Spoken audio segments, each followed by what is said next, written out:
Good morning and welcome to the Mike Graham Show. It is Tuesday, the 27th of January, and it is an absolutely disgusting day out there. And I'm not just talking about the government. I'm not just talking about the state of the country. I'm talking about the bleeding weather. Absolutely tipping it down. We've got people ringing in, mentioning the weather from Leicester all the way down to the Black Country, all the way down to the Costa del Sol. It's raining apparently everywhere. Same here on the Hampshire coast, says Janice, or Kilu, I should say. Lovely and warm here in Singapore, says Malcolm. Good morning, everyone from Naperville, Illinois. Have you tried to get Kemi on? Well, we haven't actually tried to get Kemi on because there's not much point. The Conservative Party is going very, very quickly down the gurgler, it seems to me.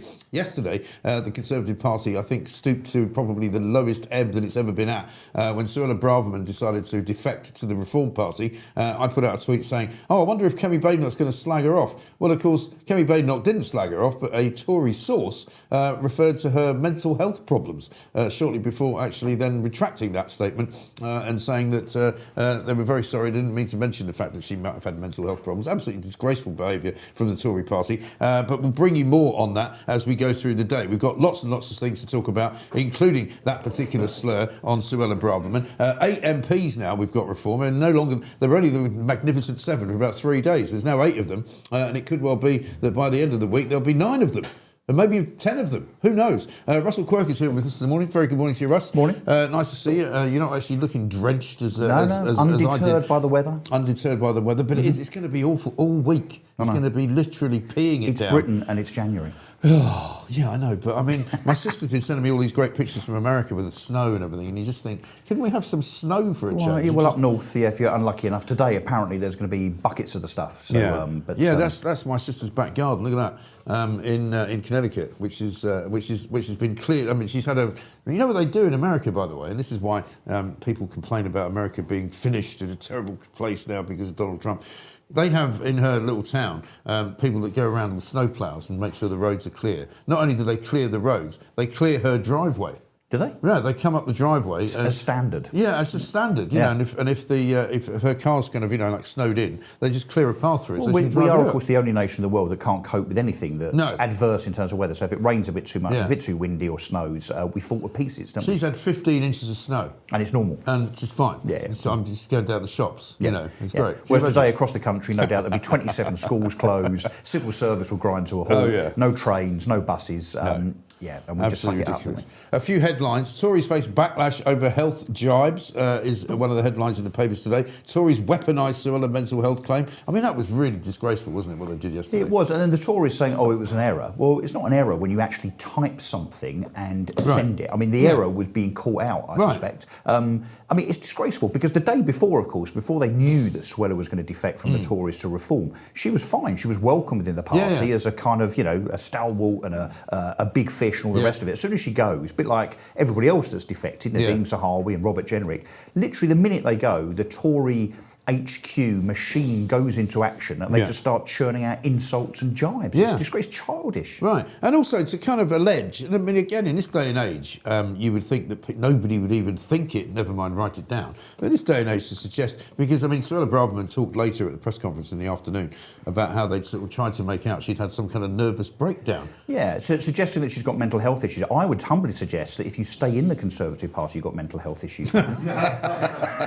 Yeah, exactly right. Or if you're running the Conservative Party, and you think you're actually important, definitely, or you're Priti Patel that goes to the loony bin with you. Priti Patel that goes on the Sundays and tries to defend her record. Oh yeah, and talks about national socialist parties. Yeah, which she called the Reform Nazis, effectively is what she was saying. Yeah. But also she was the Home Secretary, I think, that let more people in as regards this Boris wave than any other Home Secretary in history. Yeah. And she sat there on the Sunday shows defending it as it's, not my fault. Well, I know. You were the Home Secretary. I know. Absolutely extraordinary stuff. Other headlines, Burnham MP rebellion growing. That's on the front page of the Daily Mail. 50 Labour MPs have signed a letter to the Prime Minister protesting against his decision to block Andy Burnham from running in the by-election, which has now been called, has it not, for February the 26th. Yeah, this is delicious stuff from Isn't my point of view. Yeah. I love the further disintegration of the Labour Party. I mean, as if they didn't have enough problems with Starmer as leader, but also the fact that they're split 4 or 5 different ways now. The left-wing vote is split now between the idiot that is Zach Polanski, the Lib Dems, Jeremy Corbyn, and so on. Yeah, right. And now this, now they've got an absolute internal rebellion. That's the end of the Labour Party. Forget, by the way, that old what's his face, Starmer, is off to China today. Oh yeah. Yeah, because things are going so well at home. Is he going to get our reparations for COVID? Well, not only is he going to get his reparations for COVID, but he's also going to be asking them about their human rights record because, of course, they've made their chief of the military disappear. Yeah. Suddenly, he's no longer to be seen anywhere. And they're going to import those human rights records into the embassy that they've just got permission for. He's going to be giving them the London. keys to the kingdom. He's going to go, here's your key to the world's biggest embassy in perpetuity. And the 200 torture cells in the basement. And he's also going to be asking them about the story on the front page of the Daily Telegraph today, which says that basically Downing Street has been hacked by China for years. Shock. And that all of the sort of parliamentary aides and aides to the Prime Minister, from Liz Truss to Boris Johnson to Theresa May, were all having their phones hacked by China. I mean, you imagine hacking the Labour government now, though. The Chinese would just be sitting there laughing. They'd think it was like an episode of The Thick of It. Yeah, they'd be going, we're learning nothing here. Super chat from Simon. Thank you very much indeed, Simon. Very good morning. She's 6 minutes past 7. By-election date, as we say, fixed on February the 26th. The word out there on the street now is that they're worried at Labour they're going to come third. Not Reform even going to come first, second. Reform first, Green second, Labour third, in a formerly incredibly safe Labour seat. Yes. I mean, it really is incredible, isn't it? We should say, by the way, that we have got a poll on the way. I don't know if you saw this yesterday, but a bunch of people have decided to start a new party on the right. And this is possibly the worst picture of all time. Look at this lot. There's, 6 of them? Gang of 6? I don't know. But anyway, Can I suggest a name for them? Yeah, go on. Wrong Direction. Wrong Direction, brilliant. This is Andy Street, who's the little bloke in the middle, who is the former mayor of somewhere up West north. Midlands. West Midlands, yeah. And then on the right, you've got Ruth Davidson, who's one in the claret suit. To her left, I don't know who that is. Livingston. Is that Livingston? Right. Yeah. And to his left, David Gauke. David Gauke is a complete plank. This bloke was so useless. He was the guy that was, I think, in charge of Justice or something, was he? Yeah. When you see that picture, you can almost see the drips of wetness dripping off of his suit. Now, when you look at Andy Street, who looks like a miniature, standing next to him is a woman on the right. I don't know who that is, Amber Rudd, but she reminds me of Gary Barlow's son. And then, if she's not big enough, don't worry, we've got somebody even bigger, and I think that's Gavin Barwell on the left, who is always on Twitter having a go at anyone who's right wing. But Andy Street there looks a bit like Amber Rudd's pet. He does. Oh, is that Amber Rudd? That's Amber Rudd. Oh, crikey. I didn't realise. Oh, is it Amber Rudd? I think so. I think you might be right. I think so. No, I was wondering who that was. I mean, they're all so irrelevant, it's hard to know. Anyway, we've got a poll out there, and I've been asking Charlotte to send it to me, but she hasn't sent it to me, so I can't tell you exactly what the poll choices are. But basically, the poll is, can we name this new band, right? And we've got Wet, Wet, Wet, definitely as a possibility. Wrong Direction is very good. What are the other ones we got, Pooch? Herman's Herberts, which I quite like. The Planks, definitely, absolutely. And the Bell Ends. Oh, the Bell Ends. The Bell Ends is brilliant. But, that. They haven't even, they're a bit like the Your Party, right? They've formed themselves into this, what they call centre-right group, because they claim that everybody who is in the Conservative Party actually wants to be in the centre-right. They don't seem to realise that actually Reform have already kind of taken that middle ground as well. But they haven't given themselves a name yet. No, there's no name, but also there's only 6 of them, but 4 of them have got leadership positions. Right, excellent. So there's 2 chairmen, 2 co-chairmen. Two chair. Well, presumably Amber Rudd is in charge of everything, the giant. And then you've got, but apparently one of the names they're thinking of calling themselves is Prosper. Prosper, which is a bit like that. What is that thing they do on Star Trek? Where they live long and prosper. It sounds like one of those crap names that they do. You know, when you go to The Apprentice for the first time, and Alan Sugar says, "Go off and give yourselves a name." Oh, it's that. Oh, Pooch can do it. Look at that. Can do it. He can do it. See, I can't do that. Live long and prosper. It's that. Look. Brilliant. Amazing. Super chat from Marco's Magic. Have to say, I'm loving the loyalty fans have shown by following you to YouTube, Mr. G. Important for all of us to spread the word daily to at least one person. Actually, you're absolutely right. I've got a little announcement to make, which I'm going to make in a little while. Here it is. Please like and subscribe to the YouTube channel. It doesn't cost anything, but it really helps the channel. Also, for those of you who don't like the ads, this is YouTube dropping them in, not us. There are 2 ways around this. Subscribe to YouTube Premium or subscribe to my Substack, themikegrahamshow.com, for only £1 a week. The show is live, ad-free, and you will unlock daily posts from me, as well as many other goodies. Thank you for your support, of course, and please like and subscribe. We'll keep reading that to you because we've got already 125,000 subscribers, which is brilliant, but we'd just like to grow it a little bit and make it as big as we possibly can over the course of time. By the way, I can also say that this morning I woke up to the great news that we busted through 5 million views on the channel. We've only been going for 4 weeks, so I've got to say that is absolutely brilliant news. Lots of other stories to talk about. The front page of the Times has got a picture of the Beckhams, and they're on the front page of the Sun as well. Clan united. Beckham step out in a show of solidarity. It's hard to believe this is news, isn't it? Well, it's still news 2 or 3 weeks after the fateful situation between them and Brooklyn and his wife. Yeah, right. I have to say the Beckhams, and I guess it's down to the amount of money that they've got, they do have a very good publicist, I suspect, because this is such a kind of a propaganda piece, isn't it, on the front of the Sun. They're united, they're the good guys, and talk about a photo op that puts them in a good place, I think, as far as, from their point of view, the public are concerned. Yes. Brooklyn well and truly frozen out. It would seem so. But it serves him right, in my opinion. He's a spoilt little brat. He is a spoiled little brat, absolutely right. We can do without him. I don't even know what he's for, to be honest. He doesn't do anything. Doesn't really do anything. No. And also, somebody was pointing out to me at the weekend, he's moaning about, people sort of invading his private life and having to put his kind of, his personal life out there. He's got 10 million followers on Instagram. Yeah, which he posts on regularly. Which he posts on regularly to protect his privacy, obviously. Yeah. I mean, Where have we heard all this before? We should have a... It's a bit hairy, isn't it? Yeah, they should have a sort of a mud wrestling a tag team event, shouldn't they? Between the Brooklyn Beckham and his wife. And the Sussexes. And Harry and his wife. Yeah. It'd be great. Yeah. Penny for your thoughts says, I was giving Kemi Badenoch the benefit of the doubt, but this past 10 days have been disgraceful. And I mean, that was one of the things that I was surprised about yesterday, because I quite like Kemi Badenoch. I've met her a few times, I've interviewed her a few times, and I think she's quite a substantial individual. However, her excuse yesterday was that she hadn't seen the statement that went out before it went out. Now, don't you think that if a former Home Secretary has decided to defect to the biggest right-wing party now in terms of popular movements in the history of Britain, right? You'd think you'd want to see what was being said about her, wouldn't you? Well, we've also heard similar excuses from Keir Starmer in the past, haven't we? Where he's actually made speeches that he says afterwards, when they've turned out to be catastrophic, that he hadn't actually seen the speech but he's an idiot. before he started to read it. But he's a complete idiot. Yeah, well, I mean, he's actually be... I think he's actually might be on the spectrum. As leader of His Majesty's opposition, Kemi Badenoch should, yes, you would imagine, be the antithesis of Keir Starmer. Yeah. But unfortunately for Kemi, apart from the fact that, well, first of all, she's not really had any policies apart from, in my opinion, just to follow and copy reforms, particularly with regard to immigration and the ECHR and so on. But I think where the finger's pointing at Kemi now is the fact that, to lose one big hitting Tory is kind of careless, but to lose 2 or 3 a week on the basis of, Nadine Zahawi, Robert Jenrick and now Suella Braverman, I mean, that's just incompetence. That is some big names as well, isn't it? And also, what was going on yesterday in Tory headquarters that kept her away from the big news of the day, which was Suella Braverman actually, defecting, because Reform basically had a big event yesterday in central London, which was ostensibly to unveil their kind of partnership with some veterans organisations, right? And then I think it pretty much took everyone by surprise that Suella Braverman suddenly pitched up and said, I'm defecting today. Yep.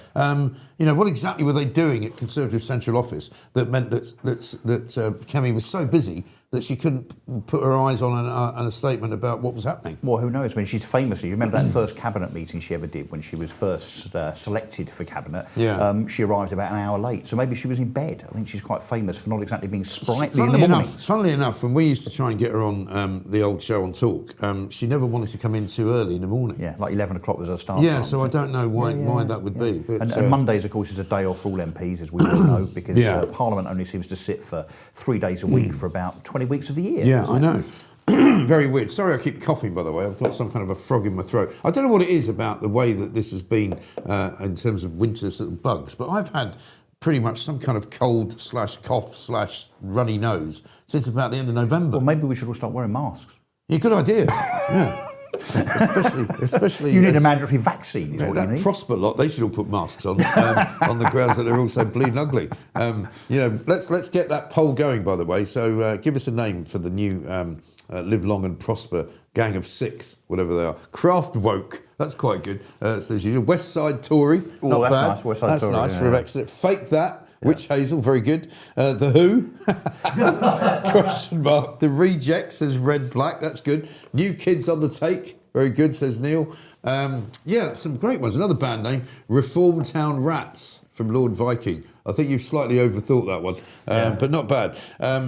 Story that won't surprise you in the Telegraph on the front page. Rachel Reeves' support for pubs is only going to be temporary, because she's bringing in these new business rates. Yep. Hotels, restaurants are not going to be made exempt, so they're all going to be in trouble. Yep. But basically, Treasury Minister preparing a support package for the industry following a campaign by the Daily Telegraph, it says here, raising concerns about soaring costs. However, it's only going to be a short-term fix for landlords because after a while they'll just have to be paying more money. Yeah, so obviously the first thing that we should just reaffirm is the fact that I think every Labour MP in Britain is now banned from multiple pubs across the country because of their complicity in seeking to destroy hospitality. And if we think about the things that have happened to the hospitality industry over the last few months under this Labour government, the fact that now alcohol duties increase, which means the price of a drink has increased, the minimum wage has gone up, which means that it's a great thing for the government to be able to say, hey, look what we're doing for poor, low-paid workers. But of course, it's businesses that have to pay the increase. The adjustment to business rates, of course, which was hidden in the budget, by the way, but is going to have a catastrophic effect. And the national insurance increase. So I think, look, 4 things at least that have happened that have befallen the hospitality sector over the last few weeks, months. And yesterday, it seems, I'm not sure this has been confirmed yet, Mike, but is it Revolution, I think, which is a big chain of bars across the country? Yes, I saw that. Is about to go into administration. Yeah, I read that story actually last night. I didn't recognise any of the names of any of the bars, so I don't know which ones there are. 2,000 people. Yeah. And they're about to go bust, and they attribute it directly to Rachel Reeves. Yeah. Unbelievable stuff, isn't it? Michael says, hit the like button, people. Please do hit the like button and do subscribe as well, because I know so many of you are watching us and listening to us every single day, and it would really help if you did subscribe to the YouTube channel. How about this from The Times on the front page? There's a couple of stories like this. Police chatbots could free up the equivalent of 3,000 more officers. There's a joke here somewhere, isn't there? How do you know you're talking to a chatbot or a policeman? Yeah, well, because they sound the same. Or the chatbot actually answers. The chatbot's actually there. Yes, chatbot actually turns up. Yeah, look, it's another gimmicky headline, isn't it, from our current Home Secretary, Shabana Mahmood. She's hopeless, isn't she? Well, she is, but look, maybe with good intentions, but this isn't that difficult, is it? So if you went in to start running the Home Office and therefore the police right now, I mean, the first thing I would do is say, OK, well, let's take some money from elsewhere. Let's take it from net zero. Let's take it from foreign aid. Let's take it from welfare or wherever. Because there is a lot of money sloshing about. It's just that the government chooses to stick it in the wrong places. Double the police budget, double the amount of police officers, give police a pay rise is what I would do. But also, the big mandate is make sure they're on the street. They'd actually need to be visible so that they're a deterrent, and they're not. No. Where are they? I know. You very rarely see them, do you? 140,000 police officers in Britain, apparently. 3,800 in Essex, where I live, which is the most ever. You never see them. No deterrent whatsoever. And you and I have spoken about this before, but I think, and you've got the absolute figure, but for me, it's something like 1.1 people a day are arrested for some kind of social media crime. Yeah, well, it was nearly 2 a day, I think, in Essex. Although, again, Shabana Mahmood has said that she's going to do away with such things as non-crime hate incidents. Believe that when I see it. Well, they keep saying that, but they keep turning up at people's houses. Did you see there was a piece of footage, I don't think we've got it actually today, but we will probably get it at some point. There was a piece of footage the other day after the Crowborough March on Sunday, the police turning up on Monday to somebody's house to say, are you planning to go on any more marches? Well, what's it going to do with you? Bugger off. And what are they framing it now as? Advice. So 6 police officers turning up on your doorstep to intimidate you at 6 in the morning to give you advice. Advice as to what you should be doing in your own spare time. Here's what, at a glance, Shabana Mahmood's police plan looks like. This is in the Daily Mail, quite helpfully. Every force able to use live facial recognition vans to identify wanted criminals. So they're going to unveil this kind of Big Brother facial recognition scheme. So ID pretty cards. Much all over the country. Now, I'm uneasy about it. If it helps actually arrest people, I know that whenever they've unveiled these facial recognition cameras, they have actually arrested quite a lot of people. But to my mind, all that does is it shows how useless the justice system is, because all these criminals are wandering about in the streets because they haven't been locked up. Well, you would imagine then they could link up to all of the supermarket CCTVs, the likes of Waitrose, Sainsbury's and Tesco's, and all of these shoplifters, of which there are thousands a day, immediately arrest them. They should. Because they'll know exactly who they are and what crime they committed, but that ain't going to happen, That's not going to happen. That's not going to happen. Police 999 control rooms will be AI assisted to help staff filter calls. What does that mean? Well, I don't know, but I mean, artificial intelligence maybe, but when it comes to police leadership, maybe having some intelligence would be a good idea, I would suggest. Does this mean that AI bots are going to answer the phone? Yeah. You know, I mean, and they're not always right, are they? They're really not. You could say there's a man downstairs in my house, I'm really scared. Yeah. And it might be translated to something completely different, which means you get ignored a bit like you do normally with the police now. Well, indeed. A frontside bus says, hello, you've dialed 999. Press 1 if you've been offended by a tweet. For all other inquiries, please hold the line. You're in queue position 78. That's very good. Number of forces cut from 43 to around a dozen mega constabularies. I mean, the only good thing about that, I think, and it is a good thing, is that they're going to get rid of a whole raft of sort of management in the police. And chief inspectors. And chief constables and all of that. So that's probably a good thing if it happens. Next, the new National Police Service will deal with serious and complex crimes such as terrorism. But that's MI5, MI6. Isn't that already? Yeah. What are the police going to do with terrorism? Yeah. I don't think that's their job. This is literally moving the chairs around on the deck of the Titanic, isn't it? There's no more money. This is just a reorganisation so it looks good in the Daily Mail, which is exactly what we're reading from now. Or looks bad. Regional crime hubs within the NPS will target, National Police Service will target crimes such as drugs trafficking, county lines and child abuse rings. Well, what are they doing now? Are they doing that now? Well, and the reason, of course, we know that the child abuse rings haven't previously been brought to task is just because there's been complicitness at the top of the police and local authorities with regard to grooming gangs. It's not that the police weren't able to catch people, particularly with regard to those grooming gangs, it's just because they didn't want to. Yes. So all this reorganisation isn't going to change that attitude at all. Exactly right. What's up next? Officers will have to reach serious incidents within 15 minutes in urban areas and within 20 minutes rurally. Yeah, right. Just simply not going to happen, is it? So if you're being stabbed to death, they'll be there in 20 minutes. Don't bleed out. Yeah. See if you can hold on for... I mean, what's the point of these targets? It's mad, isn't it? Forces will be expected to answer 999 calls within 10 seconds. Now, this is a ruse, right? Because I know they did this before. And what they do is they get a hub to answer the phone. Yeah, put it on hold. It says, we've answered the phone within 10 seconds. Where do you want to go? I want the police. And that will take another 55 seconds. And then you end up in a doom loop in their phone system. How about this? All officers will need a licence to practice and pass training. Well, don't they have to do that now? Well, you would imagine that they'd be qualified, wouldn't you?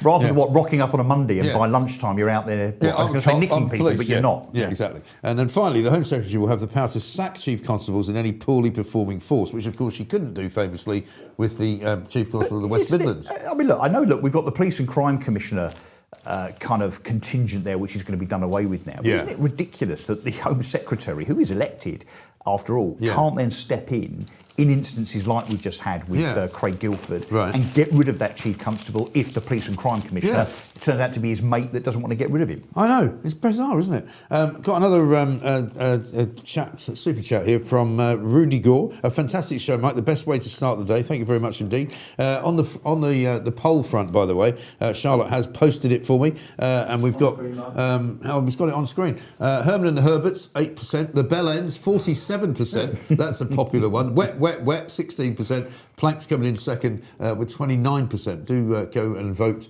on the YouTube chat because that's what we'd like for you to do. Basically, they are setting the public up not to have any expectations if they have a 20-minute response time, says Azura Fox. I look at the police over the past 20 years, says Sheila, and I can see that their pride in themselves seems to have diminished. And John says, hey, King Charles, can you fire Keir Starmer? Thanks, buddy.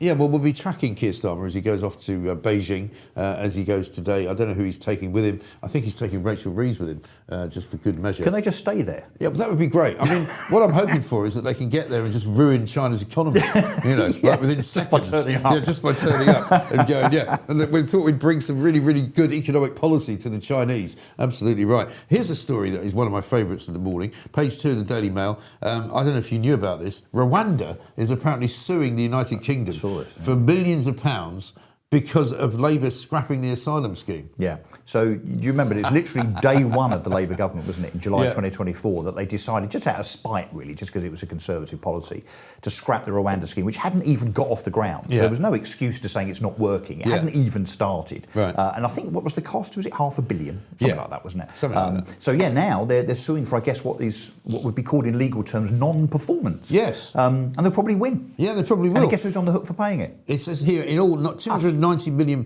was paid directly to the Rwandan government. A further £50 million was due in April last year, and it is this sum which is thought to be at the centre of the dispute, because basically, presumably, the Labour government decided not to give the Rwandans any more money. Instead, they decided to spend it on a couple of holiday inns that they could put some migrants in. But the further irony is, of course, over the last few months, we've seen the Labour government kind of trumpet the fact that they want to do this elsewhere. Yes. So, in other words, they accept the principle that this might work, but of course they can't now do it in Rwanda because they've already ripped up that particular scheme. Yeah. So now they might do it somewhere in Eastern Europe instead. It's just playing politics, isn't it? But with our money. And exactly right. And I mean, this is the trouble with these bleeding politicians, is they think that it's their money and they think that they can do whatever they like. One that we missed yesterday, but it's in page 2 of the Sun rather today, is Keir Starmer put out a Burns night message the other day, right? Because Sunday night was Burns night, if, for those of you paying attention. Speaking of which, Donald MacLeod, our good friend up in Scotland, has said, how about the Grifters? That's the name of the band, which is not bad. But he put out this ludicrous picture of himself wishing a happy Burns night to all his friends in Scotland with an unopened can of Iron Brew, some Tunnock's tea cakes, and some other kind of, scone or something over there. He may as well have dressed up like, you remember Russ Abbott used to dress up as a Scotsman with a ginger wig and a kilt, right? He may as well have done that, mightn't he? Just to say, hey, I'm down with the Scots. But no haggis, right, and no whiskey. No. I mean, jeez. But he's advising him. It's almost like the advisors around him have actually been put in place by a rival party to make him look even more stupid than he actually is. Absolutely. Which is a tough call. Which is a tough call, but he does manage it. There it is. There's the picture. Very well played. What's that? Is that some kind of bacon roll or something on the right? What is that? Well, maybe Ed Miliband's turning up to eat one. Oh, God.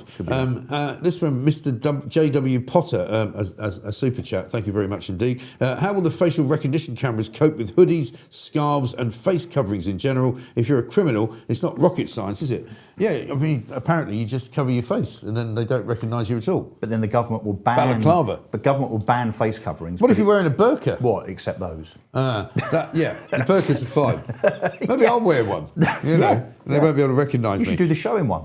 Humans succeed by designing tools and improvising, says Meow Moog. If AI starts doing that and doing all our thinking for us, maybe we'll go backwards.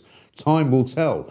Well, the trouble is that I've said this for years, that the human race appears to me to be evolving in reverse, because we became very, very clever people in the beginning of the last century and through the middle of the 20th century, invented all kinds of things like the internet, jet travel, the combustion engine, incredible kind of, scientific advances.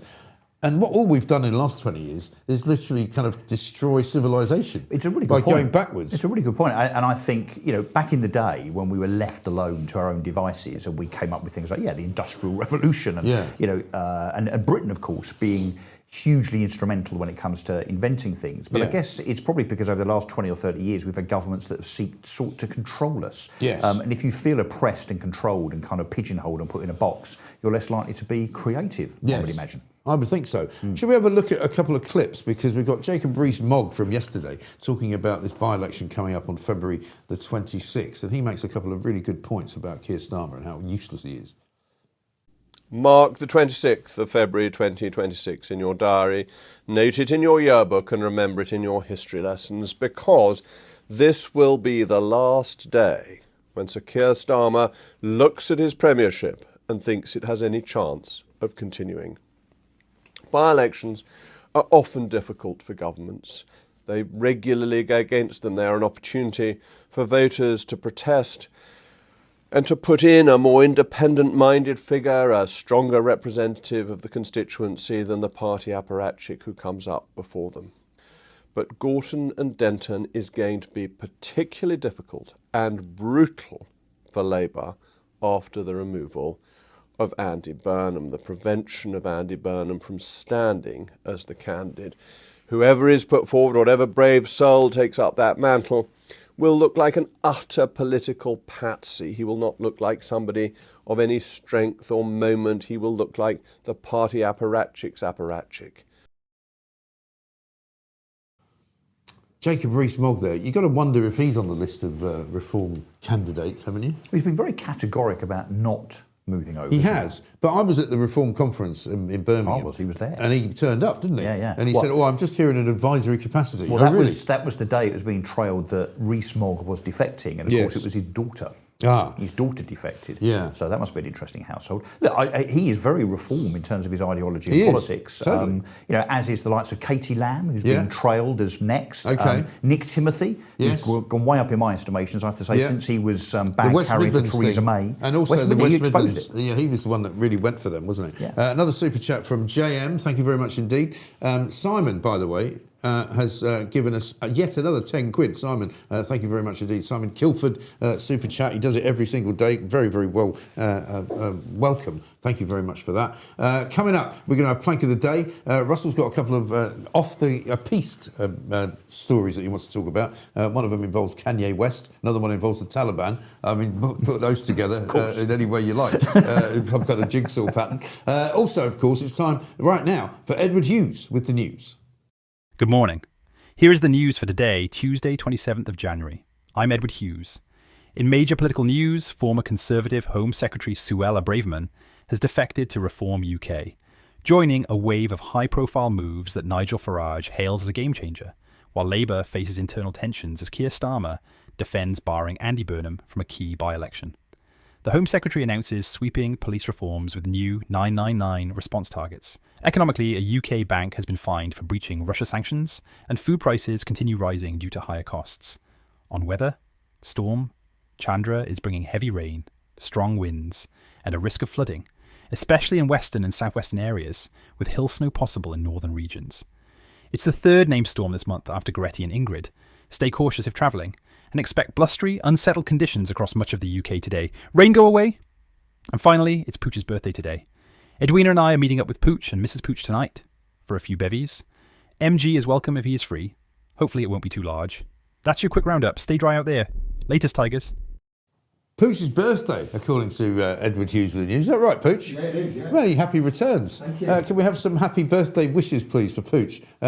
He probably told me this, but because I'm so old, I've completely forgotten that it's his birthday, right? So he didn't even bring anything in for him. What a complete blank. Mind you, we have got some fizz in the or maybe open a beer or something. Bring some fizz in the fridge if it's not exploded.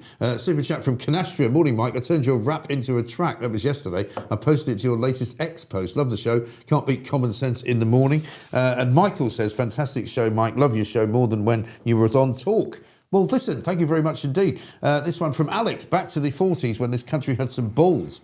Well, we were also at war. I mean, I don't really want to go back to the 40s, to be honest, because not that bit. There was a bombs dropping on London. The Blitz. The Blitz. Yeah, I'm not that keen on that, but I see what you mean. I see what you did there. Before we go on, before we get to your two stories about the Taliban and Kanye West, we've had this from Olivia, right, who says that the background to the studio now is getting so cluttered that by the end of the week, it's going to end up looking like this. Check that out. Which I think is very hard. It looks like Del Boy's garage. It does, doesn't it? It's like one of those hoarders that you get. AI is a terrible thing, but thank you for that. Anyway, listen, over to you. Have a word about what's Kanye West up Well, to? a couple of stories from inside the papers. Yeah, the first one is Kanye West, who has been someone to laugh at, not with, for quite some time. He's gone off the rails, I think it's fair to say. I think that is fair to say. So this is the man that has, I mean, I think it's fair to say, he is and has been cast as an anti-Semite. He said all sorts of very unsavoury, nasty, anti-Jewish things. He did that terrible advert, didn't he, in the middle of the Super Bowl? I think it was last year. Well, he even produced a load of T-shirts with swastikas on and called it fashion, didn't he? But anyway, he's now come up with the following, yesterday apparently, that says, the reason I was a Nazi is because I had a car crash. Right. So he's attributing his extreme right-wing anti-Semitism to banging his head in a car accident. Okay. And I guess that we'd all say that we've all had, I don't know, a bang on the head, a rugby accident or something, where we've woken up and thought we were Benito Mussolini or something. So that's Kanye West's excuse for being a raging I had anti-Semite. quite a bad car crash when I was about 23 in America, but I didn't turn into any kind of mad you weren't Oswald Mosley or anything for a couple of days? I didn't. But went straight down to Greenwich Village and bought some brown shirts. No, it didn't happen to me. No jack boots. No, stomping up West Sussex High Street. But he's kind of is he known as Yee anymore? I don't know. I don't follow him at all, either him or his music. But I just thought that this was a parody. He's the one that's got the girlfriend that walks around practically butt-ass naked, right? Yeah. Well, Pardon isn't my, he an French. ex-Mr. Kardashian? I don't know. Yes, I I don't think really so. follow this stuff. No, But anyway, it's hard to follow. He's ridiculous, of course. And then the other story, I mean, sinister and also ridiculous, the Taliban now, who of course have taken over Afghanistan given the immediate withdrawal a couple of years ago by the US and Britain. Do you remember when they left about £1 billion worth of trucks and helicopters and armaments around? So the Taliban have now learned to fly the helicopters and learned to drive the tanks, and they're now using them. Anyway, as I guess would be predicted, the Taliban have now decided to legalise slavery. Wow. And also to ban girls from school. All the things they said they wouldn't do, which was supposed to be the reason that we were going to hand them back power, because they said, oh no, we've changed. Honest. I mean, to be honest, if you're the Taliban, why do you have to legalise slavery? Because just do it.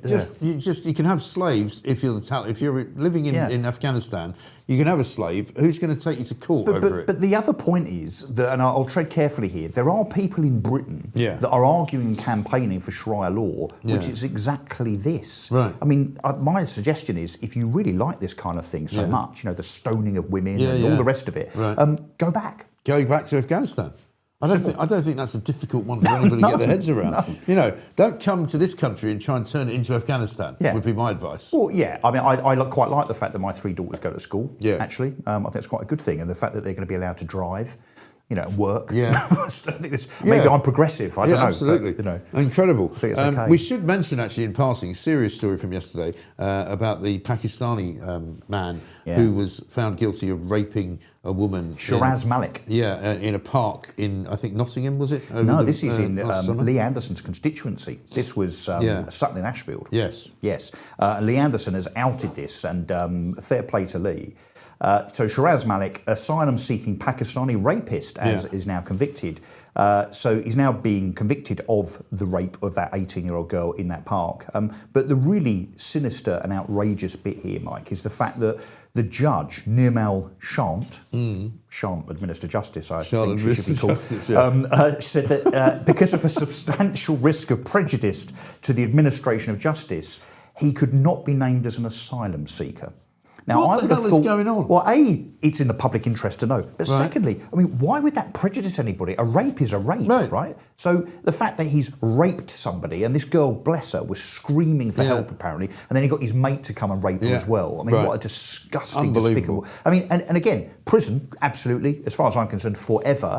But it should be a prison in Afghanistan or Pakistan, shouldn't it? They should deport the guy, absolutely right. Lots of birthday wishes coming in for you, Pooch. There's so many of them, I don't even know where to begin. I can't believe I didn't remember that it was your birthday. Do we know how old he is? I don't know. We can ask that. Can we ask how old you are? You can ask. Yeah, he's not going to tell. He's not going to tell us. Amanda says, "Happy birthday, Pooch." That's a super chat. Thank you very much indeed. So many of you have got nice things to say about Pooch. Thinking about beer at 7:30. What a legend, says Morriman. John says this on the super chat: "Happy birthday, Pooch. Enjoy your cake and bubbly." We could open. I mean, in fact, we've got some over there. It's already open. The one that exploded the other day. We have some of that. It's a bit warm. Unfortunately, we're not quite sure what's going on. Any other final stories to mention? Let me just check and see, because this is what my list here. Oh yeah, the BBC are going to use iPlayer apparently to catch people fraudulently watching the BBC without a licence. So how does that work? Well, I presume what they're going to do is they're going to say if you're watching iPlayer, somehow we're going to make sure that you have to have a licence, which at the moment you don't need to have.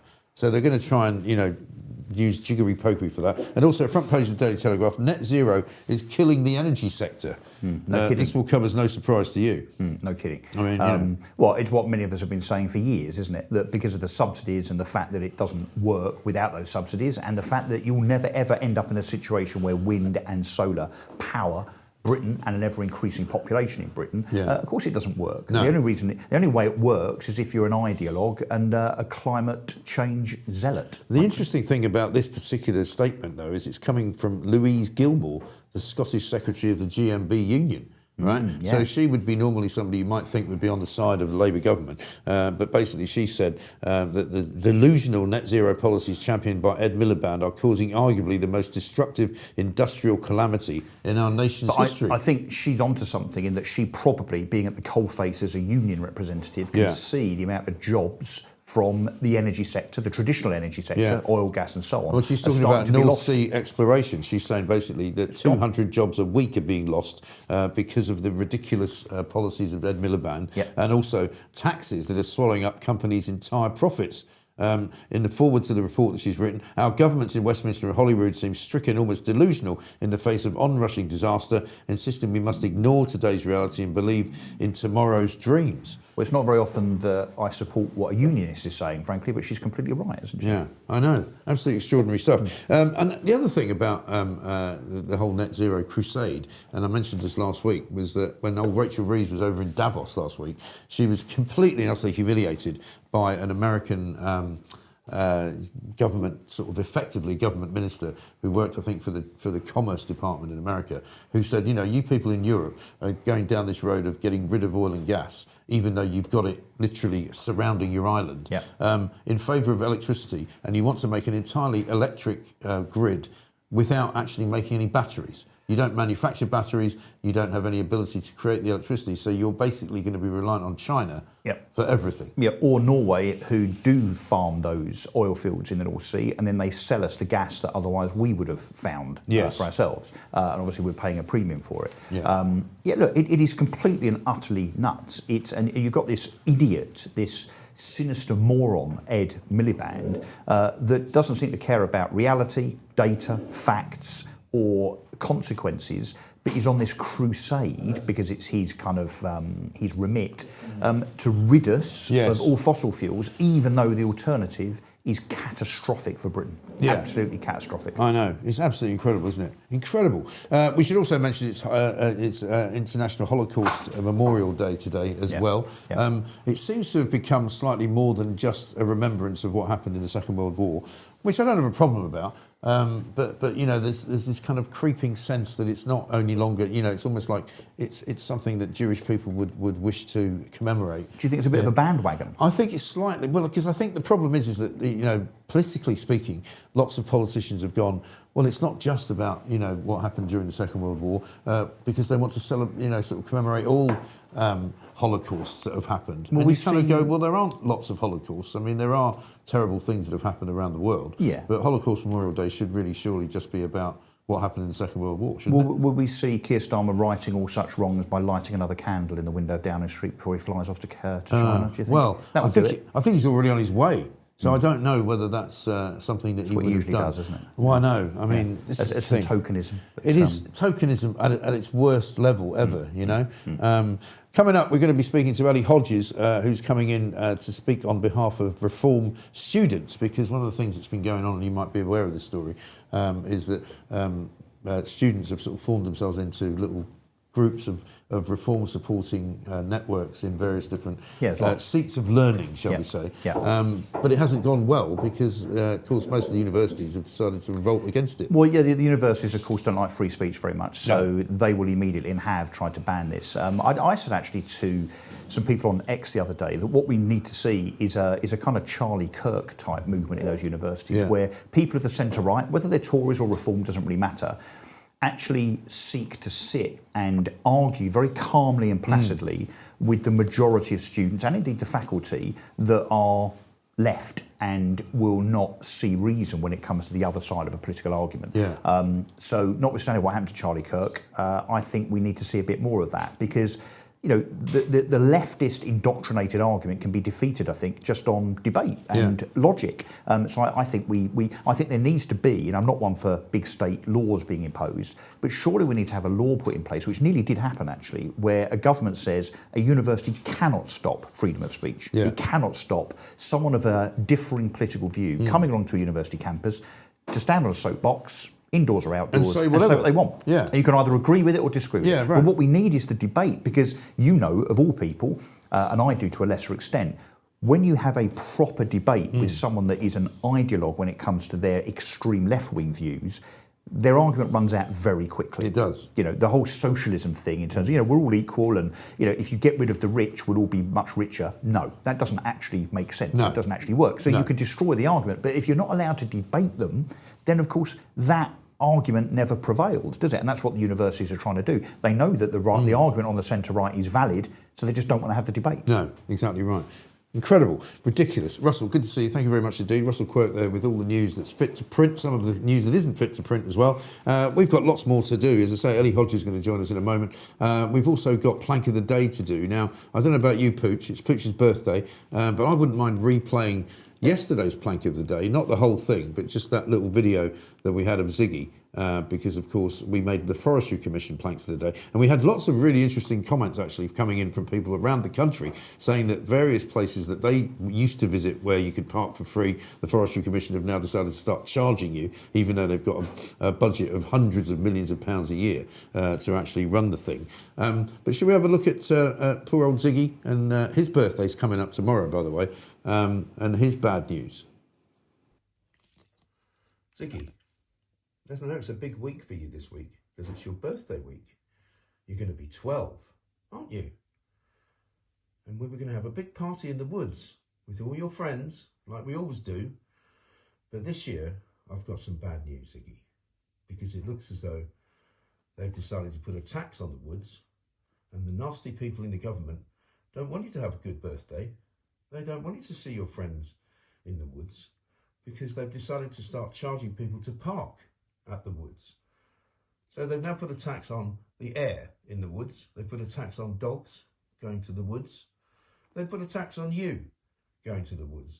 So we're going to have to find something else to do on your birthday, and I'm afraid it's the fault of the Forestry Commission, which is a government organisation who are trying to stop you from having fun on your 12th birthday. But don't worry, we're going to find something else nice to do, but we won't be able to go to your favourite woods anymore. I'm so sorry, Ziggy. Poor old Ziggy. Pooch's birthday today and Ziggy's birthday tomorrow. So it's a big week here at the Mike Graham Show. You know what to do. We've got another super chat from John. Happy birthday, Pooch. Enjoy your cake and bubbly. Thank you very much indeed. Lots of you have got great things to say, by the way. I make videos with AI. We love the Starmer one, says Lunchtime Vibes. Now, coming up on Saturdays now, every single Saturday, around about 7 p.m, we put out Plonk of the Day, which is not so much Plank of the Day. It's more about drinking wine with Chris Walkie. Have a look. Vicky Michelle. Oh, he's gone rogue. He's opened one without the protective clothing on. We're going to use this as a spittoon, so we're going to get any excess in here, but so we make sure we don't drink that. Because okay then. So what is this now? This is another one that's same flavour. So this is the same kind of label, but this is the superior quality. So what I'd like you to do is just see whether or not you notice a better quality of flavour.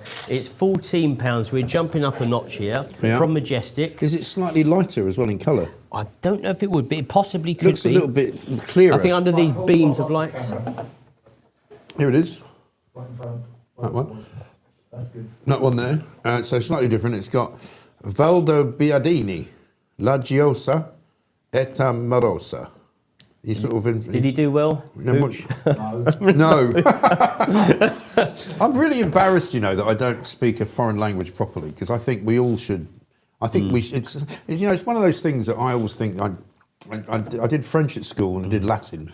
Hated Latin. French was all right, but I mean, we just don't learn enough foreign languages in this country, do we? Well, I think everybody speaks usually English abroad, so we become lazy. Yes. When I travel, you know, the world tasting wines, most people do speak English, but I always thank somebody for speaking English. I said, I really appreciate it. I'm in your country and thank you for speaking in English, you know. And I mean, whenever I go to Spain, I kind of remember some of the words and I can do a very basic kind of conversation in Spanish. I can order food, I can, you know, order beer. Una cerveza, please.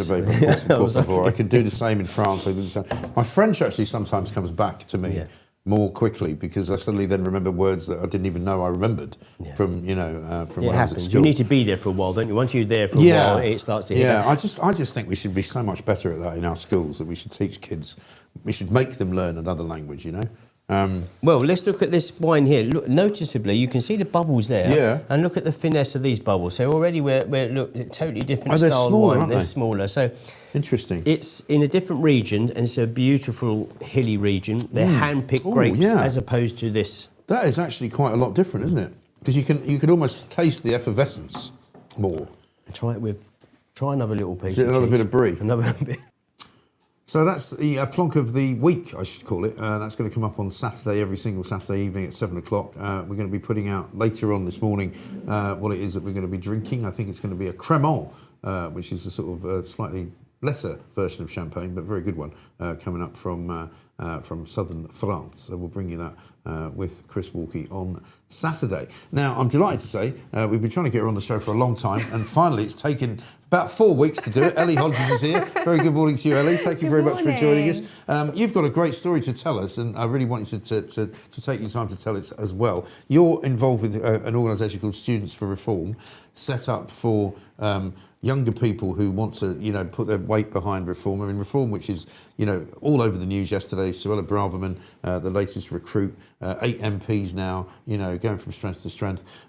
People seem to, I think, have the wrong impression sometimes about reform because they think that, it's a party of kind of, former Tories, old people who have just decided they've had enough of the Tories, they want to come. But there's a lot of young people who are supporters of reform, aren't there? Yeah, so this specific story was, so I'm not like directly involved in Students for Reform, but the people that are involved reached out to me and said, so they tried to set up a society, which is kind of a branch of Students for Reform, which was set up by Reform to kind of counter the left-wing nature of universities. And they set it up and they immediately got loads of backlash for it, but it was threats, like death threats, harassment, thousands and thousands of these comments on Instagram posts, and they were really, really threatening. And it got to a point where they have a Freshers' Fair coming up this Thursday, and they're really concerned for their safety because some of the comments were really, really awful. I mean, stuff like, "Oh, jump off a pier, guys."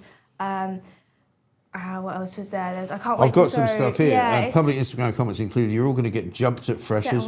Hope you get set on fire. Can't wait for the meet, the society post, so I know who I'm throwing eggs at." I mean, and who are these people coming up with all this stuff? So these are just students of the university. So I was trying to figure out, okay, why are they saying these things? Is it because this is what lecturers are telling them, and this is the behaviour they think is normal? Because they were saying this on public accounts as well. So they're clearly not worried about people finding out who they are because they're saying this very publicly. So I went to the university yesterday to interview some of the students that were affected by it, and I'll be posting that tonight. And it was really interesting speaking to them because some of them weren't even necessarily Reform supporters, but they wanted to speak to me because they thought, this is just mental. These people are crazy. And they said that at their university, they only had the Green Society and then the Marxist Society, and that was it. There was no right-wing societies at all. So as soon as they put this up, everyone just came onto them straight away, and I don't think they think the university have done enough. And what have the university said about it? Because surely the university have a responsibility to make sure that all of their students are kind of, able to go and do whatever it is that they do in safety, right? So the Students' Union put up a post immediately after saying that this university doesn't stand for discrimination and racism, etc., but didn't talk about the fact that the Students for Reform were literally getting death threats. And then the university, I think, a couple of days after that, because I think they had to, put out a post saying that we commit to freedom of speech and we're going to keep the society there. But they weren't allowed to, the upcoming Freshers' Fair that they're going to have a stall at, they're not allowed to bring their own security for it, even though there's all these threats. And a lot of the students just don't think the university have done enough at all. And I think out of the discussion yesterday, we came to the conclusion that whilst they're allowed, they're not welcomed. And that is the problem, isn't it? Because you get the sense that basically universities in general have already, for a long time, put out their kind of stall as we're only interested in one ideology. We're not interested in even considering. We've seen what happened to Professor Kathleen Stock, which was also at the University of Sussex, I think, where people were losing their jobs because of their beliefs or because of their, relatively normal held beliefs as well. I mean, not like extremist beliefs. I mean, some of these students are just absolutely insane. So I went there yesterday and immediately, maybe like half an hour once I'd been there, a post went up on the anti-fascist students for Sussex saying, "Oh yes, I saw beware, there's a journalist on site. Do not speak to." Simply say no comment or stay silent. They aim to collect bits to manufacture narratives and can twist your words. It's pathetic, isn't it? It's so pathetic, and that whole account is just about shutting down Students for Reform. And one of the students actually said yesterday, they're calling us the fascists, yet they're the ones who wants to shut us down. They don't want us having freedom of speech. Yeah. I mean, it is extraordinary, isn't it, that we still despite all of the kind of, supposed safeguards that have been put into place that, we're supposed to guarantee free speech, particularly in seats of learning in universities. We're supposed to guarantee freedom of thought. We're supposed to guarantee people's freedom of speech. And yet, in all of these types of places, like in public sector organisations like the NHS, if you say something that they don't like, they'll try and get rid of you. And there's so much like misinformation as well that was on all these posts. Someone did like an Instagram story that they wanted to be shared everywhere, saying that Reform stands for, they support segregation, racism and xenophobia. I don't think I've ever heard Reform support any of those things. You don't need to be a Reform supporter to know that that's not what they stand for at all. So that's just complete misinformation. And it was saying that in order to be tolerant, you have to be intolerant to the intolerant ones. Right. And I was like, it's so complicated. Well, Nigel Farage said this yesterday, didn't he, when he was talking about, the language that gets used around reform. When even somebody like Priti Patel, the former Home Secretary, comes out and calls the Reform Party National Socialists. She knew what she was doing. And that is the kind of thing that leads, I suppose, the impressionable idiots who go to university thinking that that's okay to say. It's become normalised as well to just use that kind of language. And the more you use words like racism, xenophobia, whatever it is, it cheapens the word and it has less value if you're using it all the time for things that aren't even what you're saying they are. But yeah, I mean, this story was just absolutely insane. And going to university yesterday just really made me think, wow, these students actually just wanted to set up a society because this is what they supported and they wanted to give other people a voice. Yeah. And they said, we knew there was going to be a bit of backlash, maybe some hate comments, but to this extent is insane. Yeah. So are they going to still try to put a stall up at Freshers' Fair? Yes, they're still going to go there. They said, we're going to still go there, still going to show our face because we're not going to let them get to us and us not do it, which I thought was...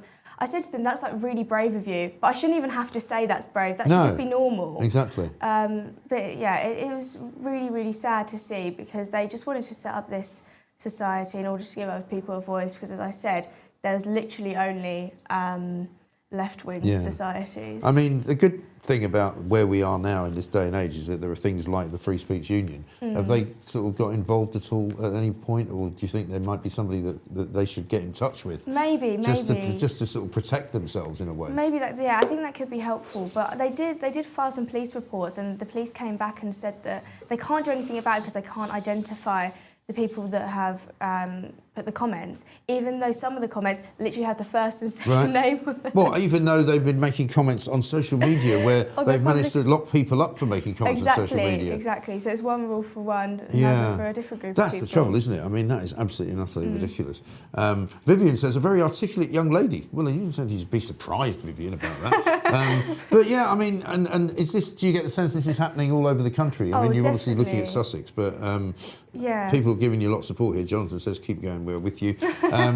But, I imagine that this, you've got to be, I mean, you're right to say you shouldn't have to say people are brave to do it, but they actually are being pretty brave. And this is definitely happening across universities in this country. I mean, I did another story a couple months ago maybe about Loughborough University. So they were really, really publicising their trans day of remembrance, but not their actual Remembrance Day, and they kept pushing for it. They also had like a Climate and Migrant Justice Day on the same day as Remembrance Day, and it just seems like our traditions are being put to the back, whilst all of this what you call woke stuff is being put to the front. Yeah, and I mean, I suppose you wouldn't be that surprised that that's what's going on in our universities and in our kind of seats of higher education. But there ought to be some pushback, from sensible people. I think that.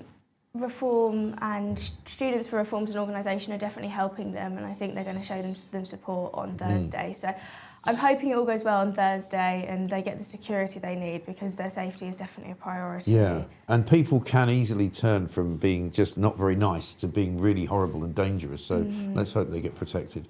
Ellie, it's great to see you. Thank you very much indeed. Thank you for having me on. Thanks for highlighting the problem, which of course is probably happening in all sorts of different universities up and down the country. If you've got kids at the universities, or if you're one of them, by all means get in touch with us and let us know what's going on. So many of you have got happy birthday wishes for Pooch. It's his birthday today, you'll be pleased to know. Diggy the dog's birthday is tomorrow. We'll be celebrating that as well. Coming up, we're going to be doing Plank of the Day. We're going to have a look at this ridiculous new group of what they call centre-right politicians, including Andy Street and Ruth Davidson, who decided to form themselves into a sort of gang of six. We've got a poll out asking what you would call them if they were a band. The Bell End seems to be winning so far, because that's entirely what they are. Also, of course, it's coming up to very nearly 8 o'clock. So it's time for the news with Edward Hughes. Good morning. Here is the news for today, Tuesday, 27th of January. I'm Edward Hughes. In major political news, former Conservative Home Secretary Suella Braverman has defected to Reform UK, joining a wave of high-profile moves that Nigel Farage hails as a game-changer, while Labour faces internal tensions as Keir Starmer defends barring Andy Burnham from a key by-election. The Home Secretary announces sweeping police reforms with new 999 response targets. Economically, a UK bank has been fined for breaching Russia sanctions, and food prices continue rising due to higher costs. On weather, storm, Chandra is bringing heavy rain, strong winds, and a risk of flooding, especially in western and southwestern areas, with hill snow possible in northern regions. It's the third named storm this month after Goretti and Ingrid. Stay cautious if travelling, and expect blustery, unsettled conditions across much of the UK today. Rain go away? And finally, it's Pooch's birthday today. Edwina and I are meeting up with Pooch and Mrs. Pooch tonight for a few bevies. MG is welcome if he is free. Hopefully it won't be too large. That's your quick roundup. Stay dry out there. Latest, Tigers. Pooch? Here, there's an internal door. Press that, and then there's a button. Lots of you getting in touch with many lovely things. Ziggy shares his birthday with me, says M. Hardy. Happy birthday, Ziggy and me. Peter says, window tax will be next. The bigger the window, the more tax you pay. How about this from Leslie on the band name? The Rolling Boneheads. Yeah, absolutely right. Starmer and Reeves reporting to their handlers and no doubt getting a big pat on the back. Yeah, absolutely right. We've got loads coming up. We've got many great guests coming up. We've got the two Olivers, by the way, coming up later on, because it's the return of Neil Oliver. You might remember way back when we first started to get into the COVID madness. Neil Oliver was beginning to start operating on my show back on Talk, and he started out as the coast guy, of course, because that's what the show was that he used to do, and we used to get him on a regular basis just to talk about the state of play. He's now since got his own fan base, and he's coming on today to talk to us about how life is. Maggie Oliver as well is going to join us, no relation. She is, of course, the former Manchester police detective who was so instrumental in exposing the grooming gangs and what was going on up in the north of England. We'll be talking to her as well. Also, later on in this hour, we'll be talking to Jack Hadfield, who's a journalist who's been down in Crowborough watching what's been going on in that part of the world. But let's have a look at what the poll is saying right now for the band names. We've got loads and loads of them coming up for the new group of what they are calling themselves, the Centre-Right Brigade. We've got Ruth Davidson, we've got Andy Street. I don't know if we can see the pictures, but here's the poll. Name the band. Herman and the Herberts, 8%. Wet, Wet, Wet, 16%. The Planks, 28%. But the winner at the moment so far is the Bell Ends at 48%. Lots and lots of people coming up with other suggestions as well. Got this from where are we? Yes, I think it was Dumba has come in, and that was from Donald up in the north of Scotland there. But let us talk about Plank of the Day. Hello, it's Plank of the Day time. And Plank of the Day time, we are actually on the same subject, because it turns out that this group of people who are known as Prosper, or at least that's the name they think they might call themselves, because they haven't actually named themselves yet. Have a look at this picture, and this is why we've ended up bringing you this out of the blue, because Plank of the Day involves these people. You've got David Gauke on the far right, some bloke to his right, we don't know. Ruth Davidson is next in line, and she's, of course, the former Tory leader from Scotland. Andy Street, who looks strangely small, doesn't he, next to Amber Rudd, who looks like a giant to his right. And then Amber Rudd to her right, there's a guy called Gavin Barwell who's even bigger. And the thing that we thought it reminded us of was, of course, Gary Barlow's son. If you see that picture, it's just very weird, isn't it? And they just look just naff. And these are the people who think that they're going to reclaim the centre right. They think that they represent the people in the middle of this country who don't want to vote for reform, but who also think that they've somehow been betrayed by the Tory party, who seems to have gone mad. You know, yesterday, Suella Braverman announced that she was defecting to reform, and all that happened then was that she was accused of having some mental health problem by Tory central office, who then, of course, had to rescind the terrible thing that they had said and put out a statement which had that then removed. How about the Moody Reds, I think was the last suggestion for the name of the band. But keep that coming. A super chat from John. Ray Ziggy, can't you park up the road and walk a bit? Ziggy doesn't drive a car. I have to tell you. I may have to break this news to you gently. And so, generally speaking, he has to be driven there. And actually, no, in the countryside, there isn't anywhere else to park. The whole point of the woods and the car park is that you park in the car park for the woods because there's nowhere else to park. The road that goes past the woods doesn't have any parking spots. It's just a regular two-way road and you can't park on it, you know. Shall we do a picture of Ziggy? Oh, yes, this is a lovely picture that was sent in by somebody yesterday. Who was it by? Andrea Chase. Andrea Chase. Andrea, this was lovely. Thank you so much for showing us that. That's what you did yesterday. Happy birthday to Ziggy, who's going to be 12 tomorrow. Pooch's birthday is today. He's not 12. Just got a mental age at 12, but that's not the same thing. And you know what we should do now is play a couple of clips, because we played JP Rees-Mogg on the by-election. Why don't we play Shabana Mahmood? She was up in Parliament yesterday talking about, one, facial recognition, and also her plan to shake up policing. Have a look at this. This will include the largest ever rollout of live facial recognition technologies across England and Wales. We know this approach works. In London, in just 2 years, the Metropolitan Police have made 1,700 arrests, taking robbers, domestic abusers and rapists off our streets. When the future arrives, there are always doubters. 100 years ago, fingerprinting was decried as curtailing our civil liberties, but today we could not imagine policing without it. I have no doubt the same will prove true of facial recognition technology in the years to come. At the same time, we will launch Police.ai, investing a record £115 million in AI and automation to make policing more effective and efficient, stripping admin away to ensure officer time can be devoted to the human factor that only a police officer can provide. I really recognise that what we used to think of as low-level crime, and it was often normal to describe shoplifting as low-level crime, it's not low-level. It has a tremendously negative impact on individuals and also wider communities. And I think if people feel that things like shop theft, antisocial behaviour, if they feel like they're going unpunished, which is how it feels across large parts of the country today, it really tears away at the fabric of our society. It makes people not feel proud of where they live. And then, you feel like you're living in a breakdown of law and order, even if other types of serious violence crime are coming down. So the point of our reforms is a national police service will deal with all of the national and international crime. It will be their job to go after terrorists, serious organised criminals, fraudsters. We need a really agile national service that can keep pace with the international criminals who change their business model all the time. We'll have fewer regional forces who can focus on specialist investigations, like for murder, for rape, for serious violence. And within those forces, we will have local police areas whose main job, whose raison d'etre, the thing they get up to do every single day is police their local community.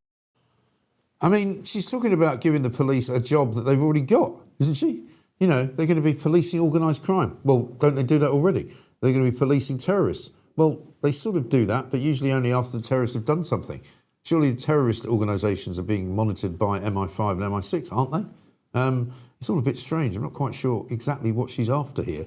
Quite a few of you asking about voice notes. We have had quite a few voice notes have come in, but we haven't played out that many of them over the course of the last week or so, largely because many of them are just people ringing in to say, or leaving a voice note to say, I'm just leaving you a voice note.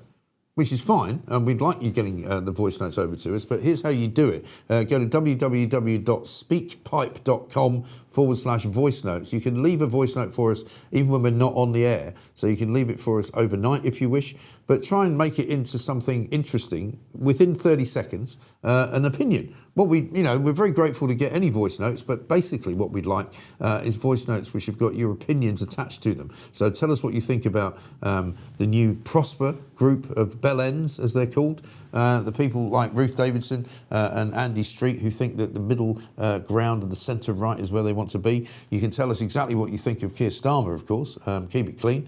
You can tell us exactly what you think of the new Reform Party with now 8 MPs, and also, of course, you can tell us what you think of Kemi Badenoch and the Conservative Party's disgraceful behaviour yesterday when they more or less intimated that Suella Braverman had some kind of mental health problem for leaving the Conservatives and joining Reform. Shocking. Jan says this: great to hear the university students are fighting back against the woke fascists. Brave and character building. I admire them. It's so much easier just to go along with the crowd or keep your head down. Yes, indeed. If illegal criminals are not in the country, then you can focus on legal criminals, says Redwine. How about discussing postal voting, says Newsmonger. Well, I dare say we can do that because I have now named the day for when the by-election up in the Manchester area of Andrew Gwynn's constituency is happening, and it's going to be February the 26th. The front pages this morning very much full of stories about a rebellion growing against Keir Starmer. Burnham rebellion grows. 50 Labour MPs have signed a letter protesting against the decision to block the Manchester mayor from actually challenging the Labour Party leadership. And of course, also Labour fears stumbling into 3rd place, according to the front page of the Times. It's the Gorton and Denton by-election, February the 26th. Senior Labour figures have privately conceded that they expect to lose a vital by-election after Andy Burnham was blocked from standing. Some fear the party could be pushed into 3rd place behind Reform and the Greens. And of course, if Reform do win that seat, that will end up being very, very pivotal, because it will mean they've then got 9 MPs in Parliament. And then who knows if there's one more defection. And Russell Quirk said to us that Katie Lamb is already being mentioned as possibly the next Tory to go, and maybe even Nick Timothy. So they could end up with more than 10 MPs, for heaven's sake, before we even get to the Easter recess, which wouldn't be bad at all. Susie says this: Labour, Liberals and the Greens will conspire to ensure Reform doesn't have power. It's happening all over Europe, Holland, Germany, France, etc. Yeah, we do see that. And I think the Reform group of MPs and the Reform organisation understands that that is what's going to happen, because their biggest challenge is to make sure that they can somehow turn their massive poll results into actual numbers in Parliament when the general election happens. But I don't think there's any doubt that what's going to happen in the local elections in May, despite the fact that 4.5 million people won't be able to vote in them, is that Reform are going to sweep the board. I think that's very, very clear.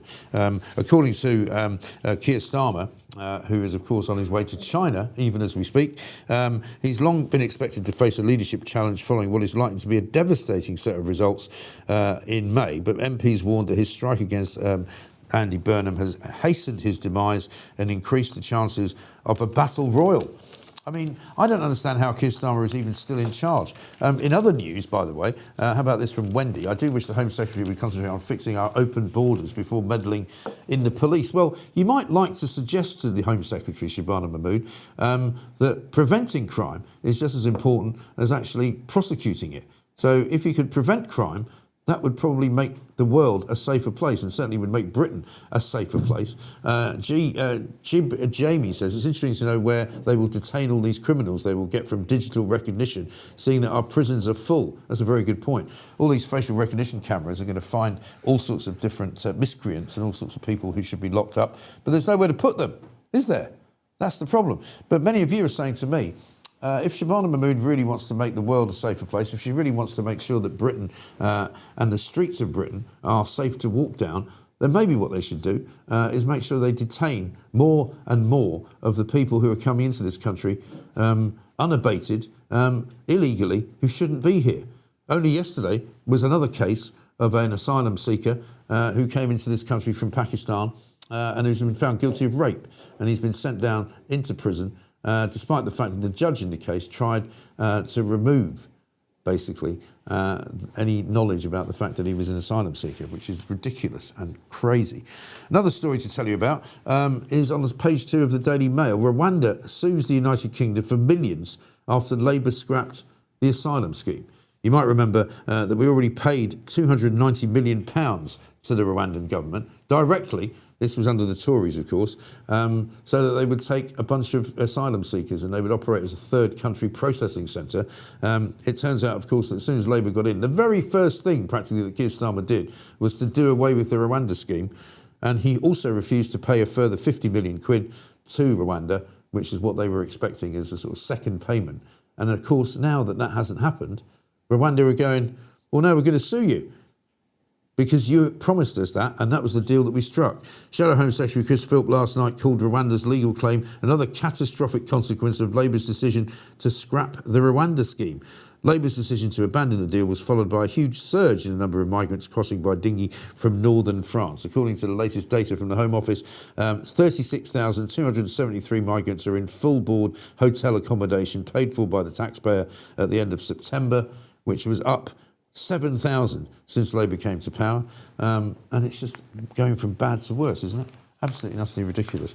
Let's go back to some more messages. Here's one from Ornamental Owl. Prevent crimes against children by warning them in a more specific way about the dangers of modern Britain. Yes. Janie says it can never be quantified in terms of the amount of crime prevented by an officer on the beat. And David says we can't even arrest shoplifters. Well, that's true as well. Here's one from Jenny, who says, I nominate MG as Plank of the Day because you didn't even know it was Pooch's birthday or got him a present after everything he's done for you. Yeah. Actually, you're right. That is pretty shocking, to be honest. I mean, particularly since he told me yesterday that it was his birthday. But do you know what happens? When you get to my age, you forget things all the time. I mean, I went into the Waitrose the other day to buy some food and packed it all into a bag. I was about to walk out the door and the security guard came to me and said, excuse me, you haven't paid. I was like, what? And I'd completely forgotten to pay for it. So that's what happens. But Pooch, very many happy returns to you, man. And we shall have a glass of bubbly at some point later on today. Coming up later on in the show, we're going to be talking to Maggie Oliver. We'll get her take on what's going on with the grooming gang scenario, because, of course, she was absolutely and utterly instrumental as a former Manchester police detective in bringing the grooming gangs problem to the fore and actually making sure that everybody knew what was really going on, particularly in parts of the north of England, right?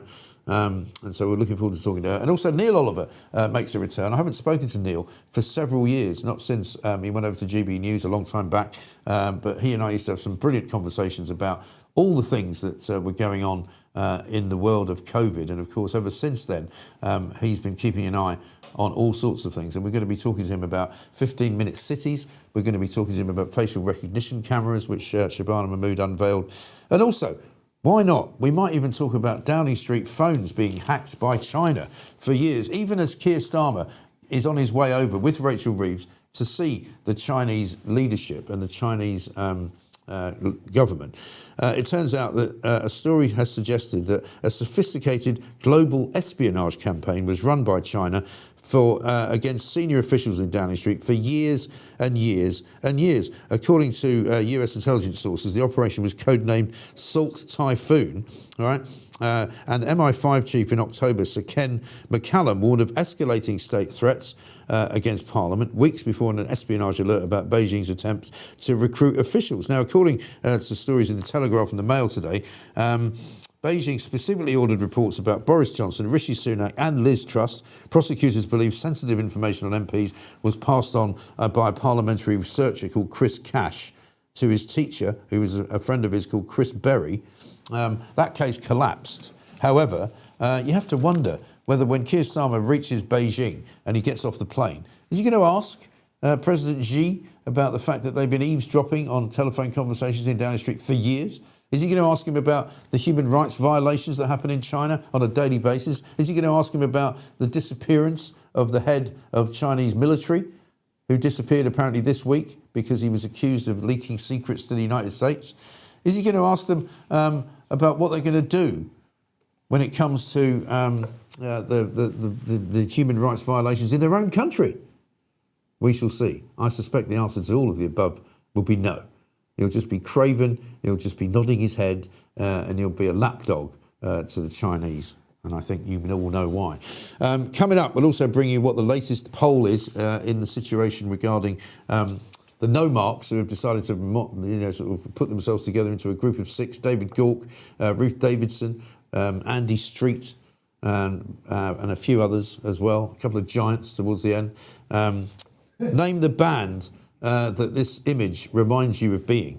Is it Herman and the Herberts? 9%, I think, was the last time we had a reading. Wet, 16%. The Planks, 27%. There they are. Gavin Barwell on the left. Amber Rudd next to him, looking like a giant. Andy Street looking like a sort of child next to them all. And the winner at the moment is the Bell Ends, 48%. You'd have to call them that. And there's Gary Barlow, just for good measure, and his son. Just to remind you of what that picture looks like. Let's talk now, though, to our next guest. He's a man who's been covering all sorts of disputes and demonstrations around the country. Jack Hadfield is his name, and his latest spotlight has been on Crowborough.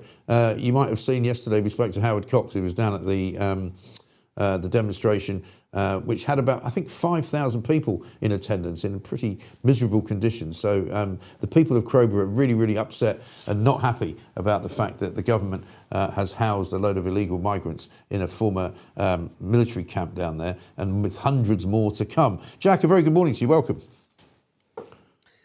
Morning. Thank you for having me on. Not at all. Tell us about your crusade, first of all, because you've emerged as a very kind of influential journalist, I suppose, who covers these types of events, which are, of course, not covered by what you might call the mainstream media. Yes, well, as you said, I've been covering mostly the Asylum Hotel protests that obviously really kicked off in Epping in July of last year, and then, of course, spread across to the rest of the country, notably at the Britannia Hotel in the Isle of Dogs. I've covered protests otherwise in Northampton, Norwich, Waterlooville, which is in Suella Braverman's constituency, and notable on that one, obviously with her defection yesterday, she was the first MP to actually go out to a protest and meet these people, and also speak at one of them in support. So yes, I've been covering Crowborough. This is my first time there, but Crowborough again was one of the later ones to come out, starting around in October and November or so of last year. They've been going for, it was 13 weeks this week. Since people have been coming out in the town there in the East Sussex countryside. So obviously the people there... We're just getting a bit of interference there. We'll see if we can get that signal slightly better. Time around that this happened. Oh, sorry, there we go. I think it glitched out there for a second. So yes, the first time that this happened in Crowborough was obviously a couple of months ago or so, and they had a massive turnout of the crowd there. I think it had been some dwindling numbers, but there was this big protest again just this weekend after these men were bussed in the middle of the night. At 2-3 o'clock in the morning. This happened with the Britannia Hotel as well. So understandably, the residents, completely angry about this. And again, these are all local people who come to these events. There's occasionally a few people like me. There's who obviously cover them, and there's a few activists, national activists like from Raise the Colours, and then you have all the Minahen from the Pink Ladies in Epping, others from Chelmsford and so on, who show their solidarity. But 96% of the attendees of this place are locals, that's for sure. Yeah, and I mean, when you do attend these various different protests, I mean, are you surprised that there's not more representation from what you might call the BBC, Sky? I was told that from Howard Cox's point of view, there was a local BBC crew there on Sunday, and they interviewed him, but then they didn't run any of it. And there doesn't appear to be much national interest from people like Sky or ITV.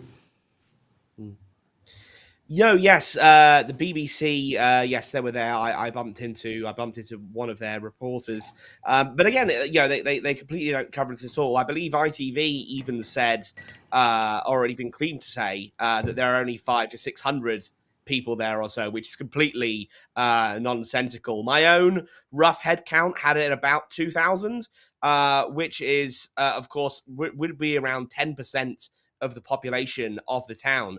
And of course, if 10% of the Greater London area came out, that's a million people on the streets. So you can see proportionally, just how much this actually matters. When you have 10% of the population of anywhere absolutely activated and coming out on the streets about this issue, then that really just goes to show how much the government has been annoyed by this. But I've not been surprised by the media's coverage of this at all. I mean, GB News have been pretty good, but they can't be everywhere. But Alex Armstrong, for example, I've seen him around at a few of the protests quite a few times. Jack Carson, and they've been covering it, but really nobody else has done. I think because now it's sort of for now, the protests have generally been moved out of the zeitgeist, unlike when they were at their peak in the summer of last year. Then the media, because of that, the media can kind of wave their hands and go, oh, it's just kind of a normal thing that happens now. It's no longer news. It's just kind of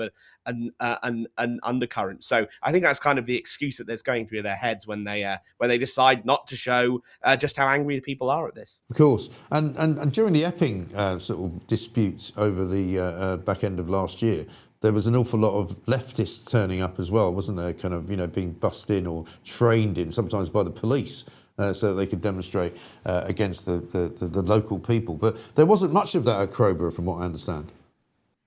No, there were absolutely zero leftists there at all. I couldn't spot a single one. Obviously, with the leftists, obviously they're far more likely to live, the people that are actually active in these groups, or like stand up to racism and so on. Of course, live in the urban cores like London, Birmingham, Manchester, etc. So obviously, in the centre of these towns and the centre of these cities, you're likely to get protests, which is why I think one of the hotels that they picketed the most was the Britannia Hotel in the Isle of Dogs. Of course, very easy for them to get there. Epping, of course, is again is on the end of the Central Line, and when they had their massive sort of counter demo there again in August time or so, when I got off on the Central Line in Epping, basically all of them got off with me. There was nobody from the town. They were holding signs which, of course, said things like, Epping stands against racism. And it's like, Epping may or may not stand against racism, but you certainly can't be holding these signs. You have no idea what Epping thinks. You come from, wherever you come from, which is certainly not here. So because of this, the further away you get away from the urban centres, the harder it is to get out. It was about an hour and 20 minutes from London. Obviously, costs money for the train ticket there. Then these leftists simply don't show up because they don't exist. Outside of these big population zones. No, exactly right. And in terms of the people you spoke to on Sunday and previous times in Crowborough, I mean, they strike me as very ordinary residents. They're not in any way particularly activists. They're not in any way people that you would assume that would sort of, turn out for the opening of a can of beans. These are people who feel really strongly about the safety of their children, the safety of their town, and the fact that it is a very small part of a sort of suburban setup, I suppose, around Tunbridge Wells. It's a very sleepy kind of little part of the world, isn't it? Yes, exactly. It is. I'm writing an article currently on how the protests have changed overall, the demographic shift, the way it's been organised. And I'll just give you a little sort of flavour from that.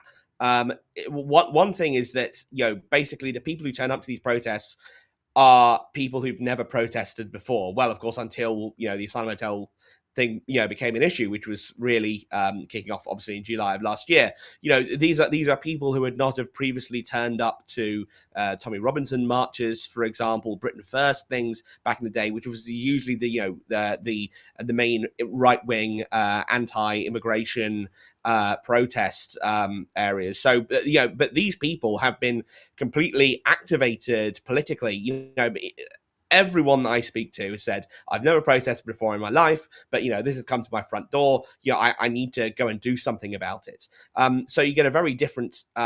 So one thing, because of that, as more people just come out and out, protests, sort of street protests, street politics, no longer has this same stigma attached to it. So because of that, that it's no longer just the stereotypical idea that the people who turn out to street protests are football lad, violent thug, beer drinkers.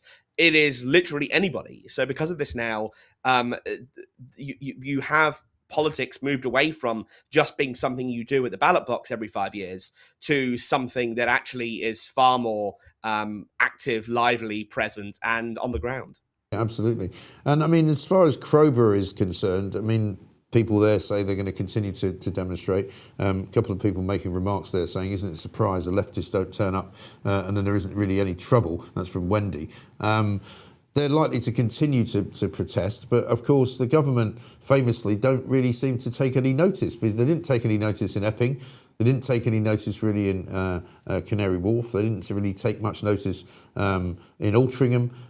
They don't seem to be worried about Crowborough. They seem to be wanting to put more and more migrants in, up to, I think, a total of about 550 men by the end of the month, perhaps.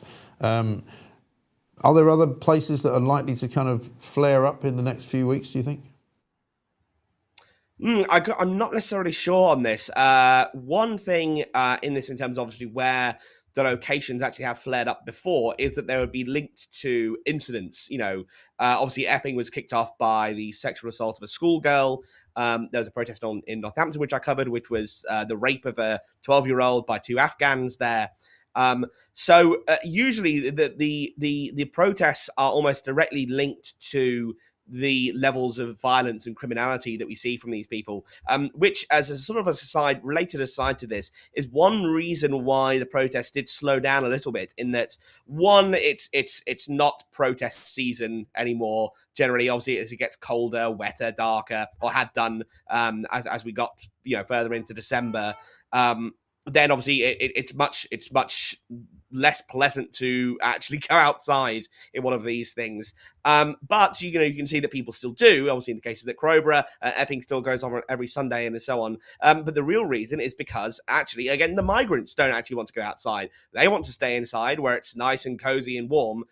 But as the weather gets better, they'll be outside again, which means that rapes, sexual assaults, robberies, murder again may take place. So you're going to see more of these protests pop up as the weather gets better, as the migrants do get more active. So I don't know where these places will be, but I can guarantee you there will be more of them. Yeah, and as we know already, I think from last week's figures, there were approaching 1,000 more migrants who had come illegally on small boats since the beginning of January. I don't know what the figures are going to be by the end of January, but it will probably be over 1,000. They've all presumably been put into a hotel somewhere, despite what Shabana Mahmood says. They're still being put in hotels. She says that, putting them into these army camps is the answer, but there's not enough of them, are there? No, exactly. There obviously aren't enough of these disused military bases, in order to house these people. Something like a military camp, in that it's further away from a population centre, and obviously more like a prison, would be, more appropriate for these people. But again, like the problem is not that they're in Crowborough right now. The problem is that they're allowed to be in the community. That's why it doesn't make a difference whether they're in an HMO, a hotel, or a former military base. Actually, difference in the HMO actually is that you don't know where they are. So actually, it's even worse. Whereas with the hotels and the military bases, you at least know where they are to begin with. You can avoid those areas. But the problem is when they're let out into the community. That's when these incidents happen. And I asked basically everybody I spoke to at Crowborough said, if these people were completely locked in, like a prison, would that make a difference to you? And everybody said that it would, because it would just be like having a prison in your backyard. Not exactly unpleasant, but the risk of crime isn't absolutely through the roof like it is for these locations. But of course, because of the ECHR, other human rights legislation, you end up with a case where you can't technically detain these people because they technically aren't prisoners. They have human rights, etc., and so on, as they're asylum seekers. So while they're here, really what we should do is we have to leave the ECHR, of course. We have to scrap so many other human rights legislation. So when they come over in a small boat, they come here, they go into some sort of prison, again, far away from other people, which, you know, we can build if we need to, and then just use them for normal prisons afterwards, I suppose. And then pretty much deport them straight away, because it doesn't matter where they are. It's the fact that they're here in the community, you know, committing these terrible crimes. So, you know, I'm someone who thinks that, you know, if you come across in a boat, if you come across illegally, you know, I don't care about your quote unquote asylum claim. You should have no right to be in this country at all. No, indeed. Jack, great work that you're doing, and keep it up, because I'm sure that lots of people are really appreciative of it, and you know, we shall continue to get you on this show from time to time to get updates. Jack Hadfield there, independent journalist who's been down at Crowborough this past weekend, and will no doubt be down there again as more and more people come out in opposition to the imposition, if you like, of these migrants who are being put into a disused army camp in the Crowborough area, which nobody wants. And as he said, people who are asked the question would say, yeah, of course, what we'd like is for the migrants to be somehow securely detained.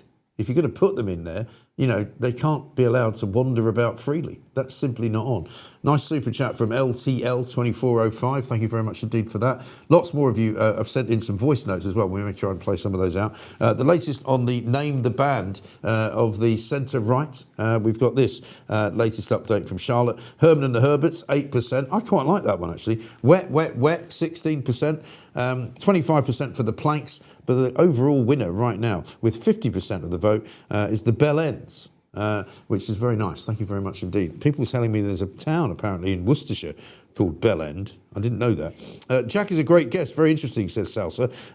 What happens when these military-aged men in military barracks start attacking us, says the Daztec. Well, that's a good question. Our cultures do not mix well together like chalk and cheese, says Meow Mog. They are just here to take, not take part. And Fraser very kindly says, by far the best breakfast show out there. Well, thank you very much indeed. We do our best. What we can say to you as well is that as of yesterday, if you were listening, we've expanded the show from 2 hours to 2.5 hours, which means that we go all the way through now until 9:30. So do stay with us. We've got great guests coming up, always after 9 o'clock. We used to call it the after show. It's now part of the show. And you can find us, of course, on the YouTube channel. Please like it. Please subscribe to it. We've gone up to 126,000 today as we speak on the subscriber front, which is great. One from Cookie who says, imagine putting all those illegals in Crowborough and they got on great with the locals, no crime, etc. They move them to tomorrow. ASAP. Starmer's made enough money, says Disgruntled, he can pay for the scrapping of Rwanda. Well, indeed. And 11 Woods says, what happened to the one in, one out fiasco? How many have they sent back? It's gone really quiet just lately. Well, isn't that interesting? Because I'll tell you what's happened to it, is it was never one in, one out. It was one in, one out, 17 others in, and none out.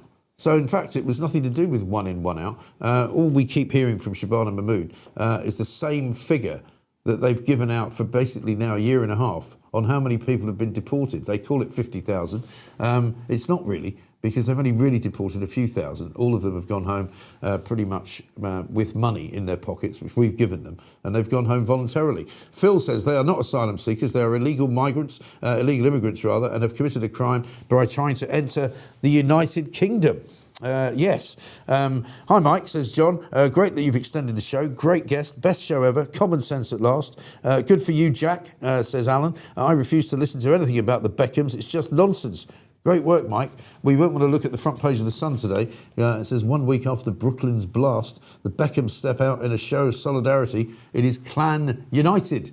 Lots of other big stories on the front pages, including the backlash for the Tories after they suggested that Suella Braverman was suffering from some kind of mental health problem, whether it was some kind of mental breakdown. Tories weaponised mental health claim on defector Braverman as Exodus grows. We're hearing from Russell Quirk this morning, he was in doing the papers, that Katie Lamb might be the next defector, or possibly even Nick Timothy MP, who is a shadow minister and somebody who is gained a great deal of notoriety and fame, you might say, by exposing the West Midlands police story around about Maccabi Tel Aviv and the way their fans were treated by the police, who said they couldn't come to watch an Aston Villa game in the European League because they couldn't guarantee their safety, because the local Muslim community was going to be out to get them. Extraordinary stuff. Coming up to, what time is it? 8:30. I've got a brand new clock in front of me, actually, which says 8:39. You can't see it, but I can. Let's get some news with Edward Hughes. Good morning. Here is the news for today, Tuesday, 27th of January. I'm Edward Hughes. In major political news, former Conservative Home Secretary Suella Braverman has defected to Reform UK, joining a wave of high-profile moves that Nigel Farage hails as a game-changer, while Labour faces internal tensions as Keir Starmer defends barring Andy Burnham from a key by-election. The Home Secretary announces sweeping police reforms with new 999 response targets. Economically, a UK bank has been fined for breaching Russia sanctions, and food prices continue rising due to higher costs. On weather, storm, Chandra is bringing heavy rain, strong winds, and a risk of flooding, especially in western and southwestern areas, with hill snow possible in northern regions. It's the third named storm this month after Goretti and Ingrid. Stay cautious if travelling, and expect blustery, unsettled conditions across much of the UK today. Rain go away? And finally, it's Pooch's birthday today. Edwina and I are meeting up with Pooch and Mrs. Pooch tonight for a few bevies. MG is welcome if he is free. Hopefully it won't be too large. That's your quick roundup. Stay dry out there. Latest, Tigers. Yes, and well done, Edward Hughes, with the news there, reminding me that it was, in fact, Pooch's birthday, which I'd completely forgotten. And Wold says this, yes, Bellend is in Worcestershire on the A491 between Bromsgrove and Hagley. Also, there's a place called Licky End near Bromsgrove. Great show, very refreshing. Thank you very much indeed. I mean, we could do one of those shows where you just do stupid town names, but you get desperate when you have to do that. Have a look at this, though. Please like and subscribe to the YouTube channel. It doesn't cost anything, but it really does help the channel. Also, for those of you who don't like the adverts, this is YouTube dropping them in, not us. There are two ways around it. Subscribe to YouTube Premium or subscribe to my Substack, which is themikegrahamshow.com for just £1 a week. The show is live, ad-free, and you will unlock daily posts from me as well as many other goodies. Thank you for your support, and please do like and subscribe. We're up to 5 million views, I'm very pleased to say, since we started this channel, and of course we've got 126,000 subscribers, so the more that builds, the better it is for the channel, the better it is for all of us as well. Before we join Maggie Oliver, who's going to be on the show for the first time since we started the new Mike Graham show, fabulous woman, fabulous investigator, of course, as well, the woman who is largely responsible for actually bringing to the attention of the nation the grooming gang scandal.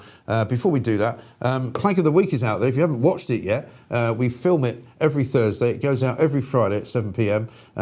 Here's a taster of it.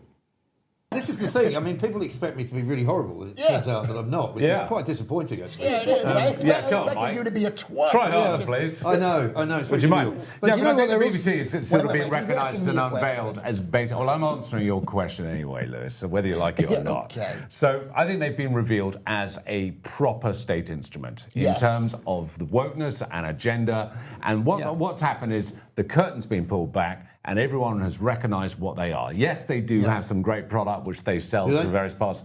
But some of the David Attenborough stuff, that's good. No, he's an anti-Semite, that guy. Attenborough is completely... First of all, he's too old for a start. There's no business taking the job away from somebody younger in his 90s, for Christ's sake. But he's great. And also, every single... Yeah, of course they do, because they're simps for the BBC. Attenborough is no more of an expert on the planet or the climate than I am. Then Bill Gates. I know. Right. But it's a sentimental thing, Mike. And we've got a new show coming out. Have you... what are you going to call it? Doesn't matter as long as it's got blue in it. You know, Blue Planet... Blue sea, blue and sky. it'll still be good. You know, blue this, it'll blue... still be a great show. No, I can't stand it. And here we are. And then it turns out half of it's fake anyway, right? Yeah. He doesn't go to any of the places anymore in case he dies doing it, right? They won't put him on a boat to go across the Bristol Channel because they're frightened he won't make it to the other side. Have you been across the Bristol Channel, Mike? Yeah, I drive across the Severn Bridge like all sensible people. But the point is this. Half of the stuff that they claim is you know, like, oh look, we've managed to capture in the wild. It's not in the wild. They've done it in a studio, and there was a guy who was found out. But it looks pretty. So it's fake. Yeah, right? it is. Some fake of them, news. But they're saying it is illustrative.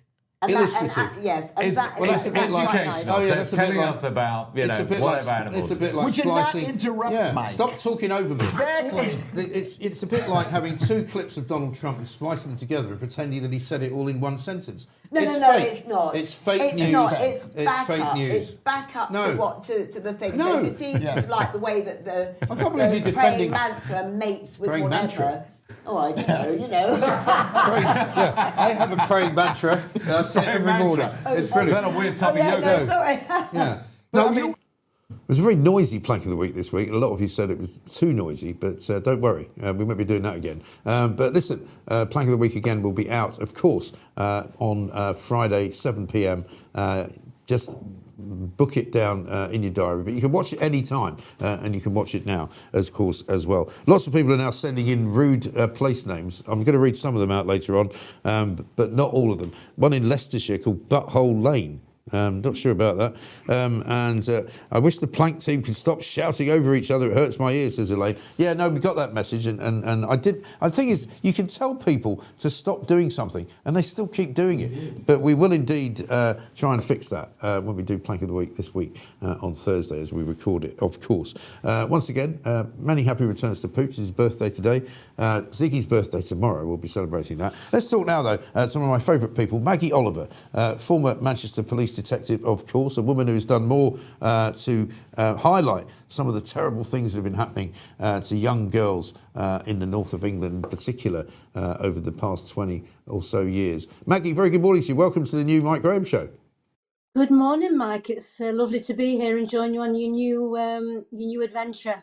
Thank you very much indeed. Now, I've been looking at your Twitter feed today, and you've got some quite interesting news there. A couple of days ago, you spoke about somebody called Claire Adams, who talks about her teenage sister and how she was subjected to hours and hours of terrible, terrible physical abuse, sexual abuse, left for dead. You've said to me many times that, you know, no matter how much of an inquiry is done, there is still live horrible things going on even as we speak today.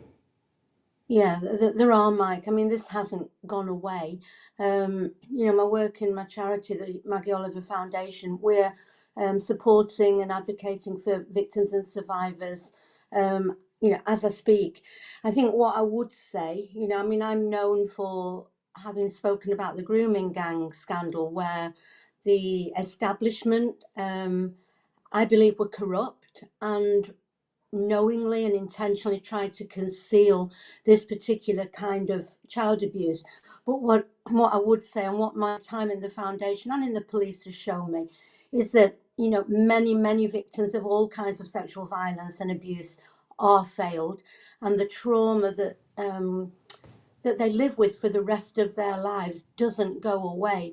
But I always say that the abuse itself is horrific. But what the authorities do to these victims, whether it's the police, social services, whether it's in the courts and the CPS, that compounds the damage a million times over. You know, the delays and the way a victim is treated as a commodity, as an afterthought, that is really where my horror is the most pronounced, really, Mike, because that is avoidable.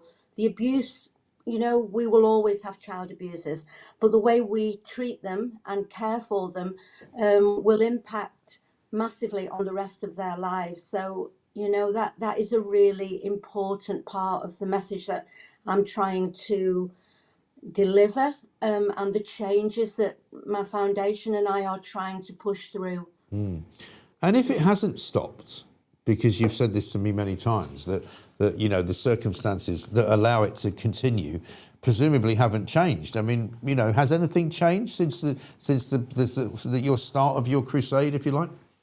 Well, I think it would be really depressing for me if I thought after 15 years of banging this drum, nothing has changed. I think there is still an awful lot that needs to change. But what I do think, Mike, thanks to people like you and, you know, very notable exceptions, the public are now fully aware of, you know, grooming gangs. And I think many victims say to me they don't like that term. They prefer rape gangs. Yeah. So there is awareness there. But what we've seen, even in the last year with Keir Starmer, with the fiasco that was meant to be this national inquiry, which really did everything in its power to destroy it, is that yes, there is awareness now in the country, but from those in the positions of power in government, even in the top of policing, there is still, they would still rather prefer it went away than to really get a grip and take action.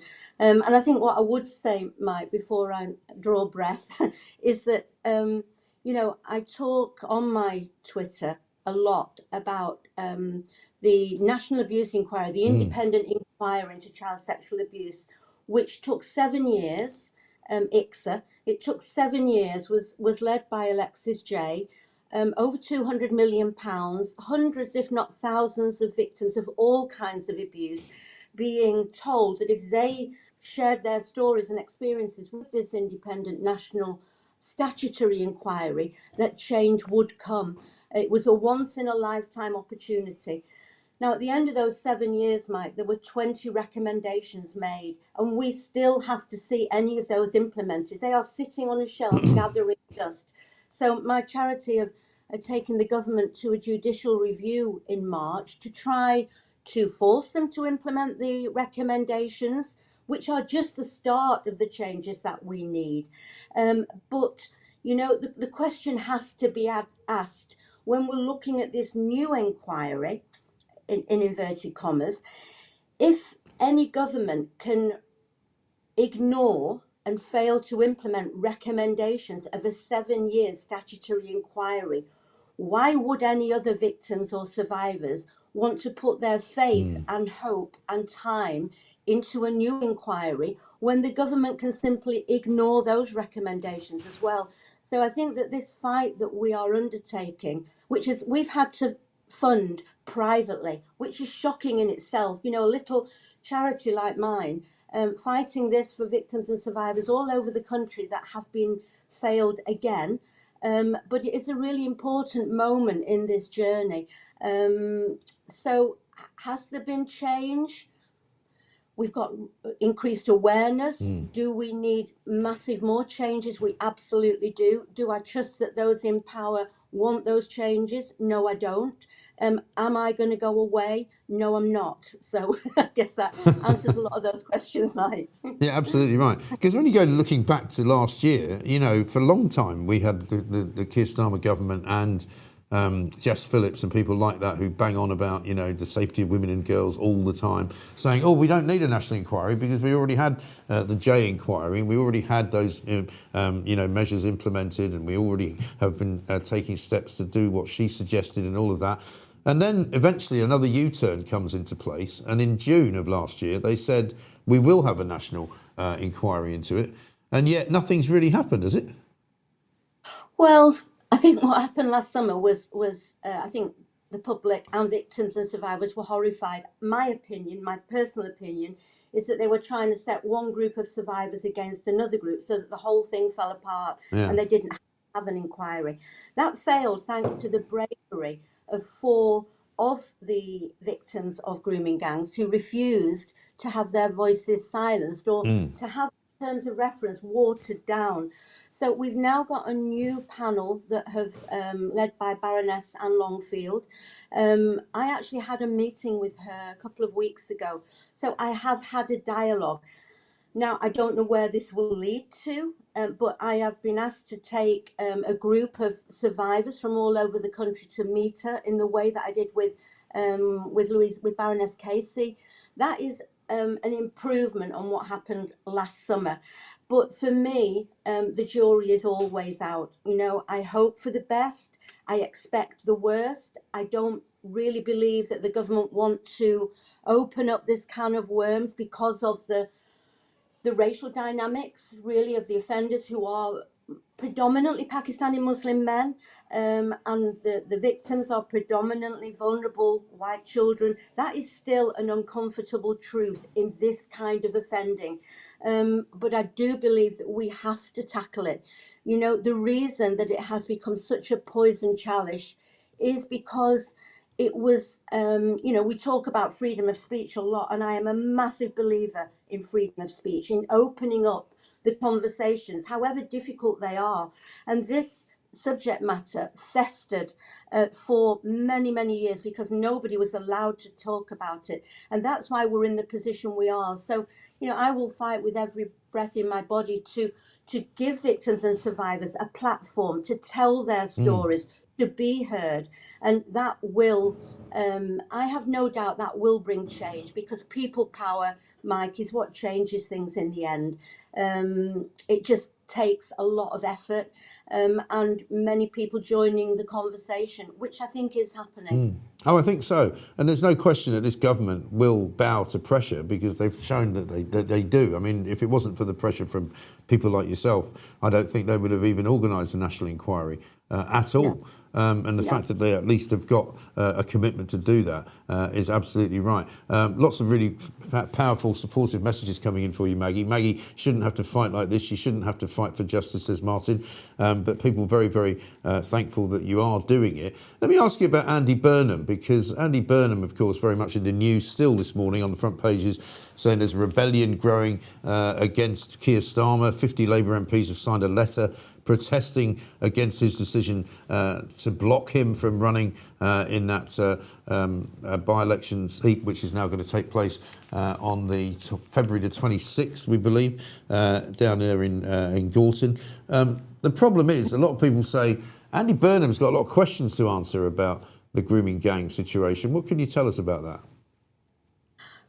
Yeah, I mean, you know me, Mike, I sort of stay out of party politics, but when it comes to, my subject, I kind of know it inside out. And I think back to Keir Starmer. He was the head of the CPS, the Director of Public Prosecutions, when I worked on Rochdale. And some of the decisions on that job were horrific. Now, Andy Burnham is a politician. He obviously is the Mayor of Manchester, he's the Police and Crime Commissioner, and I have met him on many occasions. And when I was speaking out, and when the drama came out, the Betrayed Girls, he heard me on the radio banging on about the failures in Manchester. And I will be forever grateful that he did instigate these inquiries into Augusta in Manchester that I worked on, into Rochdale. And I think that those two reports were probably as thorough as any that I've seen, if I'm honest. The Oldham part of that set of reviews I felt was a complete whitewash. And I often wonder why, because the independent review teams I grew to trust. And I think the reality is that I didn't work in Oldham, so I didn't know the detail. I think they knew full well that if they lied about Augusta and Rochdale, I would have blown it out the water. So I think Andy Burnham went a certain way towards opening up that can of worms in Manchester. I think where it fell down was he didn't deliver the changes that were needed. And when we came to the assurance review, the Chief Constable and GMP and Andy Burnham allowed it, refused to allow victims to be heard, to contribute. And the independent review team resigned. So the assurance review for me is not worth the paper that is written on. So for me, Andy Burnham is a politician. I think Keir Starmer blocking him from this shows very well that he is frightened that Andy Burnham will oppose him and go for the leadership of the Labour Party. And I do believe that that's what Andy Burnham wants. So, I think there's and again, Keir Starmer trying to silence those who might challenge him is what I see repeatedly about, people like you had Lucy Connolly on yesterday, being sent to prison for saying something. That is quite frightening to me, Mike. And so this is another example of trying to silence opposition, I think. So I'll be interested to see how it pans out. I do believe Andy Burnham will at some point become an MP. I do believe he will become the leader of the Labour Party. That's my personal opinion. And actually, looking at what Keir Starmer and Jess Phillips have done in the last year, I don't think he could do very much worse than them anyway. So that's my personal. You do worry, don't you, that the things can't get any worse, and then they somehow do. But let me ask you finally about the situation currently that you see up there in terms of, the dangerous situations for a lot of young girls that still exist.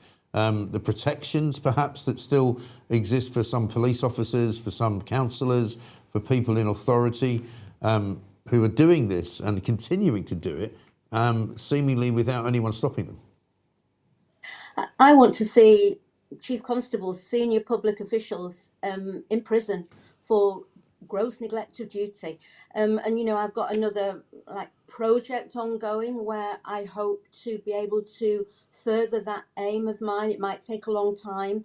What I would say though, Mike, is that I think there has been a misconception that this is simply limited to the north of England, and that is not the case. It is in London. I think recently, you've seen the work that the Express have done, where Sadiq Khan has had to acknowledge that that's not true, despite him being kicked and pulled, kicking and screaming to any kind of admission.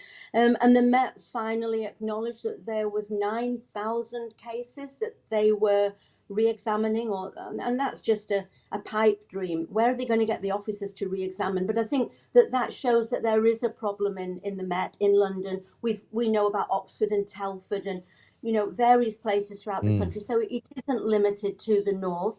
And I think there has been a very London-centric national coverage of this subject, which is now changed. But for a long time, it was portrayed as a problem of the north, and it isn't. It's a national scandal. Yes, absolutely right. And I mean, what needs to happen, in your view, in the next, the next few months, what needs to happen? I think we need to have a real determination to get to the truth, and actually to implement initially the recommendations of ICSA, all 20, including the recording of ethnicity, background, culture of all offenders in all sexual offences. I would like to see a Minister for Children in the Cabinet. I would also like to see the prohibition of any pain compliance techniques, which was recommended by ICSA. I think ICSA was painfully inadequate and a whitewash when it came to the grooming gangs section. But I do think a lot of good work came out of the Lord Janner, the Church of England, all the other strands. And, Baroness Casey's starting point for her recommendations last summer, Mike, were that those 20 recommendations had already been implemented, and they haven't.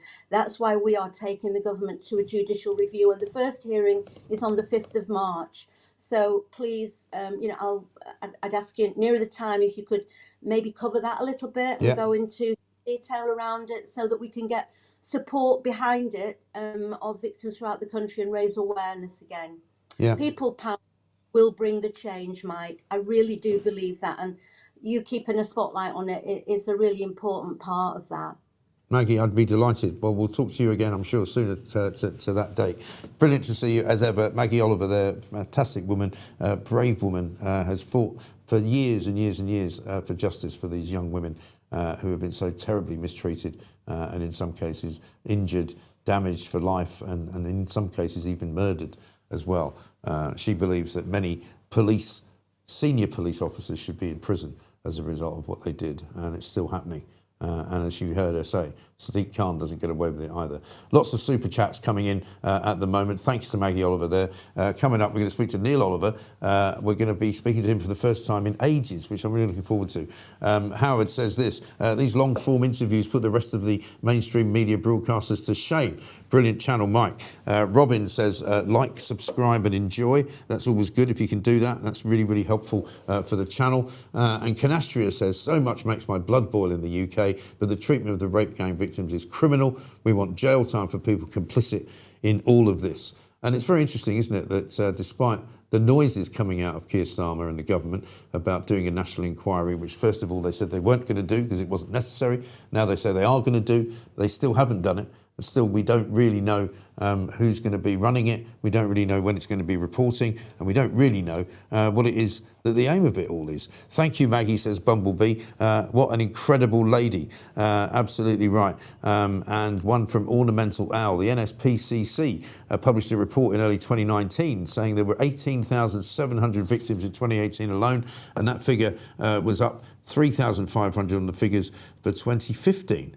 Absolutely right. Extraordinary stuff. Neil Oliver coming up very shortly. We're going to talk to him about the Stalinist move to put 15-minute cities across Britain. That, of course, is going to mean traffic restrictions for motorists, promoting cycling, promoting walking, trying to make you do things that you might not want to do. I mean, if you look at the weather outside today, it is literally tipping it down at 1,000,000 miles an hour, and it's going to be raining pretty much from now until Saturday.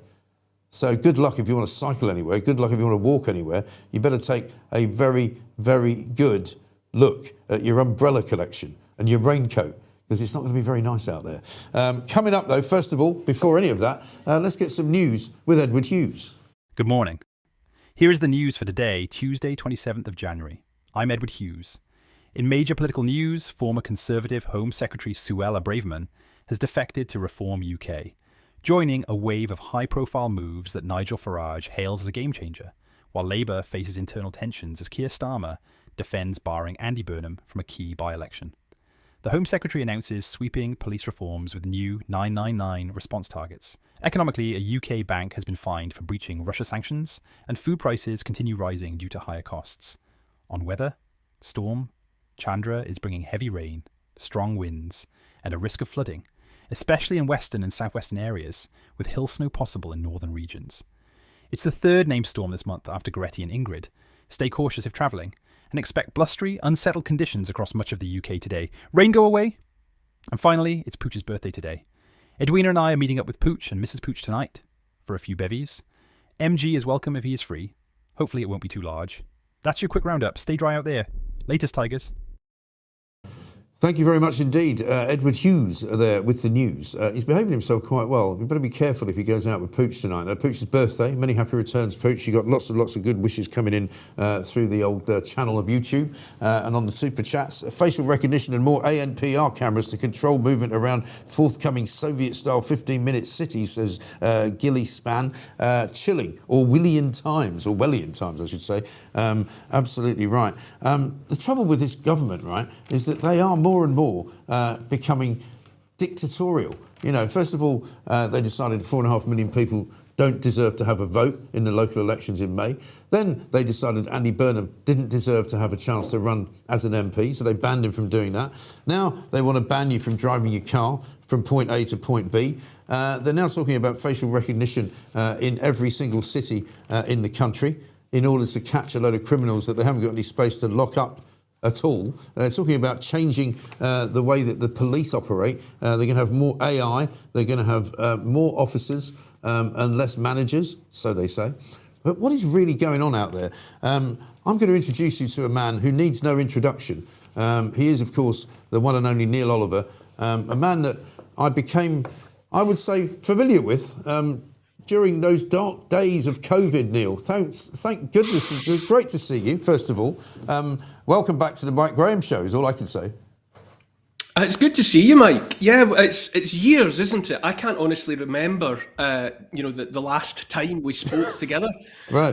But it's been years, and we used to have some great conversations. So nice to pick up again where we left off. Absolutely right, and it hasn't got any better, has it? I mean, you know, we sort of emerged from COVID, in my view, as a very different country. You know, we've got people now who don't like going to work, who prefer to stay at home and just not go anywhere. Frightened, anxious, young people who don't want to use a phone, don't want to talk to anybody. Are sort of anxious about almost everything that they do. And the sort of what you might call the long tail, I suppose, of social change continues. Yes, I do remember that when we started having conversations, it was in the thick of the Black Lives Matter madness. Yeah. Particularly, you were interested in me at the time because, as someone interested in history, I was appalled by the tearing down of statues and all of the rest of it that people will remember about the BLM thing. And yes, things have just got more and more, ridiculous, surreal, Alice in Wonderland, through the looking glass, dystopian, whatever adjective you want to apply to it. I think all of it, I think I speak for many when I say that it's all an orchestrated attempt to persuade people that everything of the past is past, and it's all, great reset, brave new world, forget the way things used to be, everything has to be different now. And I know that you flagged up that you want to talk to me about 15-minute cities. Yes, it's all part of persuading people that they have to live differently, think differently, behave differently, and that's just another. It stands and falls on whether people take it seriously, whether people submit to it. That will be that's the sunlight that will wither it or not. And I'm encouraged in a way by some of the reactions of some of the people, not all of the people by any stretch of the imagination, but an awful lot of the people that like us went through the kind of COVID years and are now looking back even on some of the things that you and I did at the beginning, which we would never do again. I remember the first 8 weeks of the COVID lockdown, I didn't see my kids. They were in Sussex, I was in London. I was genuinely worried that if I went to Sussex, I might not be able to get back to London because there might be a police cordon around the M25. I actually thought that, I thought that, if I went down there, I might take some kind of, flu virus, whatever, and give it to them because it was in London, but it wasn't in Sussex. And all of that stuff, as time went on, you kind of realised it was ridiculous. I remember once going to a supermarket with a pair of latex gloves on, and standing behind a guy in front of me, 3 feet away or 3 yards away, because they told us to. I've said till I'm blue in the face that the reason really that I am the person that I am now, or the reason that I say the things now and broadcast the way I do, is because, like you, at the very beginning, back in 2019, as a regular member of the public and someone who had grown up broadly trusting authority, I was never political. I've never carried a card of membership for any. I was always whatever about politics. But I always thought, well, Tory, Labour, Liberal, whatever the politics are, they probably have my, they probably, want me to stay alive and keep paying my taxes. And it was because of that. It was because that was ripped away from me. I thought, well, they must be telling the truth that something terribly dangerous is out there. And these clever people, they must have a good idea about how to confront it. I did think that, but it only took a matter of weeks. I don't know how many weeks, but a few weeks in, I thought, and talking to my wife, which has always been crucial, of critical importance. My wife and I, we always have looked at this the same way. She was worried too. What does this mean for the kids and all of the rest of it? She responded like any mum. What is there a terrible illness? Is the Black Death coming? But it only took a matter of weeks before we were like, well, no, we didn't and don't know anybody that died of COVID, but we know plenty of people that have died of everything else that was done in the name of COVID. And it was that breach of my trust, which I will never give back. When your trust goes, it's gone. Yeah. And everything that's happened since has simply underlined my absolute conviction that we're not dealing with entities in authority that tell us the truth. We're dealing with entities that tell us whatever it is they need us to believe in order that they can keep on the trajectory, their journey of travel. So it's because of that. I thought, I'd lived 53 years of my life thinking, well, the authorities probably want the best for us, roughly speaking. And when I realised that was my mistake, I'll never forgive them for the 53 years of my life that I gave them in the form of trust. Exactly right. And also, with every day that passes now, we learn that not only were they kind of misleading us, but they knew lying. They knew they were misleading us and lying. Yeah, I'll say it deliberately. Not because they didn't know, not because they weren't sure, but because they absolutely and utterly chose to do it. Right? Chris Whitty, supposedly the chief medical officer, he's still in a position of influence. I mean, only the other day he came out with some absolute and utter crap about what we should do if there's a blackout. I don't know if you saw that. Mix some bleach up with some low alcohol beer, and put some washing up liquid in a bottle, and all sorts of mad stuff. And I think the good thing is that most people now just laugh at it. And he is completely discredited, and most people now wouldn't give him the time of day. But he's still on the public payroll. He's still, living his life as if he's somebody important. And then we got the likes of Matt Hancock, who admitted that he didn't know what he was doing, but he was fairly sure he knew what he was doing when he was, putting his hands all over somebody else's wife. I mean, the list just goes on and on and on. Boris Johnson, you know, supposedly nearly died, but now kind of laughs about it. You know, it's pathetic, isn't it? All that you say there is true. A lot of the people that you're name checking, as far as I'm concerned, ought to be in jail for the lying. But at the very least, we should never have had to look at them again. I mean, that would be the very least of it. If the likes of Chris Whitty and Boris Johnson and the rest that told the lies had their strings pulled, did whatever they were being told to push the propaganda and all of the rest of it. If they were just exiled from, public view, that would be the least of it. I don't think, for one, I'm utterly certain that Boris Johnson was not ill. That was a pantomime for the edification of the public. I mean, you might want to get into that, you might not, but I think. I don't know. I can't argue with you because I can't say I know for sure that he was, because I don't. Utterly bogus. I mean, if the man was ill, they'd have taken him out. They wouldn't have brought him out through Downing Street in front of the car. Anyway, whatever. We don't need to go there. Like you say, that's my opinion, and I freely say that's just my opinion. That's what I think, and that's what I'm persuaded of. But those people should be gone. But they're all still there. I mean, the likes of Piers Morgan, for example, who was always, who had such a platform via the terrestrial television, the relic media that he was kind of a silverback of. He was the most strident voice about cancel Christmas, suck it up, proles. I'm off to Antigua for my Christmas break, but you lot can just, stay in your hutches, all of the rest of it. And then when it was politically expedient or commercially expedient, he suddenly started changing his tune. But he had sung the song of COVID for as long as it was good for him. And I'm not singling him out particularly.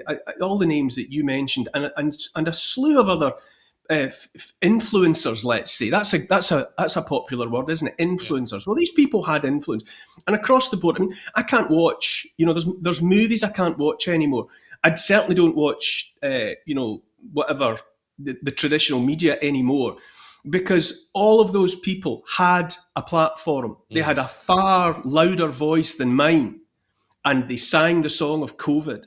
And ever since, they have sung the song of, Putin bad, they have sung the song of whatever. And I listen to them and think, you lied, you learned that you could get away with it, and you're continuing to lie. But the point is, clearly a tipping point level of people are well aware of it. They know they are now watching Panto. We all grew up as kids knowing about pantomime, and we know it's behind you.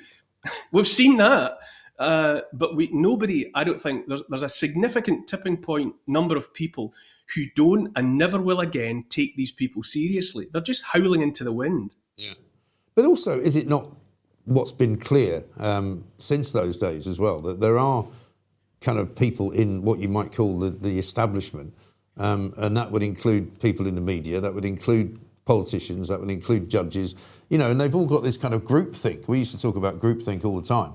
And again, I think it's willful. I think they all are cosy with each other. They like to hang out with each other. They like to be in the same room with each other, in the same way that the people who cover politics in this country from the mainstream perspective, they all want to get on the plane with Keir Starmer to go to China, so they don't want to upset him too much. I used to sit in the studio at Talk and slag him off all the time. I don't get to do that anymore for all sorts of reasons. Who knows what those reasons might be, but I can be pretty sure that there was Downing Street complaints about me all the time because I didn't play the game. I didn't play suck up to the Prime Minister because he's the Prime Minister and we should somehow respect him for that. No, if he tells lies, I'm going to say he's a liar. If he misleads the country and makes the country and tries to make the citizens of the country supplicants, I'm going to call him out, but not enough people do that. No journalist should ever be friends, and certainly not publicly, but they should not be friends with the establishment. They have to be vigilant at all times, and whenever there's wrongdoing, they call it out, and they don't turn a blind eye because so and so is their friend or so and so gets them on Air Force One or whatever. Right. That should be on page one of the journalist's Bible. But the illusion that's been perpetrated upon people, to which I have only awoken, as I said at the top of this, in the last 5-6 years. I don't claim to have thought like this all along, but the illusion goes all the way up. That we started some years ago now talking about the uni party, and I don't believe. I think if you get to vote for it, if it's held up in front of you as something you can vote for, and it's got this colour of rosette, then it's by definition not worth voting for, because it's been through the filters, it's been sanctioned at the highest levels, and it's now the authorities know that if we vote for that and that gets that's whatever, they'll put that in. It doesn't make any difference. It won't change anything. But it goes higher than that. We watch Davos, and we're invited to think that the globalists have had their bottoms smacked by a new sheriff in town. We're invited to think that so and so is acting on behalf of France, is acting on behalf of the United States of America, is acting on behalf of Britain, and they're not, because at the level we're dealing with these people, they're all friends, and that's not new. Throughout the 20th century, if you look back through it, it was always the case. The deals were being struck so that American corporations were making trucks and all the rest of it for Nazi Germany. Ibn Saud's business dealings were being looked after by the same lawyers and the same people that were looking after the business dealings of the United States of America and all of the rest of it. Because at the level we have to worry about, as represented by those people at Davos, they don't see themselves as representatives of nation states, far less of national populations. They see in each other kindred spirit, and they understand that the president of here, there, and everywhere is interested in the same things as them, and notions like nationality, and as far as they're concerned, are just for the people. They're just ways, and it means that if they can single you out as if they can persuade you that you're Christian, or they persuade you that you're Muslim, or they persuade you that you're Jewish or Buddhist or Zoroastrian or Scientologist, that you're automatically, that's identitarian politics. When the whole picture, I picked a thread when I saw what was happening with COVID, the scam pandemic that was never true. I picked at a thread, and the whole tapestry of my view of reality just fell apart. And I was looking at the people behind the scenes. And once you see the people behind the scenes, once you see the guys pulling the ropes and turning on the lights, the show's over. You can't take it seriously anymore. You can't. And I think a lot of people had that experience through perhaps watching you, perhaps watching some of the stuff I was doing as well, and just from their own experience and seeing the world around them as it Mike, actually was. I regarded you at the time, and I've no reason to think you're a regular guy. I'm sure you go to the pub. I'm sure you do your own shopping. I'm sure you drive your own car if you drive. I don't know. I do. But like me, I mean, I go out. I live in Stirling, which is a Scottish town. I'm out every day doing my shopping, doing the things that every regular punter has to do. And I talk to people all the time. I'm a recognisable face, and people come up to me, and I know that people like us know. Now, some of them have I've got the opportunity, like you do, to speak about it. Yeah. And that puts us in a position of trust, because I'm representing the people that come up and say to me, "Oh, it was such a relief to me to hear you speak, because I thought I was mad." Yeah. And at least I could go and listen to you, or whatever. I could go and listen to Mike Graham, and I could hear articulated what I was thinking. And the point really that I need to stress is that I don't think for a minute that I'm coming up with any kind of wisdom of Solomon. All I'm doing is telling the truth that everybody knows, and that's what engages with people. Yes. What I'm saying is quite obvious. If you allow the illusion to fall away in front of your eyes, and like the little boy that saw that the emperor wasn't wearing any clothes, you just say what everybody can actually see. Yes. And that's what it almost in some instances, it makes people laugh out loud. And it's not because it's not that they think it's trivial or just, inverted commas, funny what you're saying. It resonates with people because it's true. Yeah. And people have a physiological response to the truth. They don't just hear it and see it, you can feel it. when someone tells you the truth, even from 10,000 miles away, it runs through you like an electric current down a lightning rod. You go, oh, that's the truth. Yeah. It might make you laugh. It might make you cry. It might make you, pause for a moment's silence. That's what people feel. And there's plenty of people that feel the truth. Yes. And sometimes it doesn't even have to be the truth. It just has to be a question that some people, I used to find this, that, I would ask people, do you really believe this?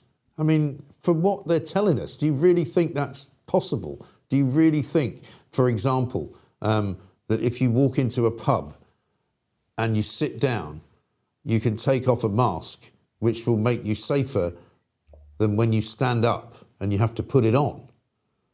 And once you started asking those kind of questions, which we did, people went, yeah, this is bonkers. This is insane.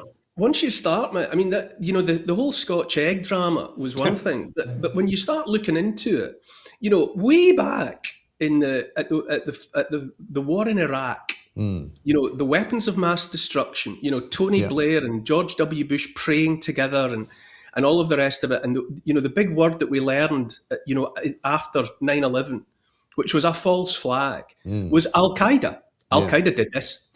We have to mobilize everything on the planet. We have to sacrifice anything and everything, including your privacy. We're going to be spying on you, but it's so that we can defeat Al Qaeda.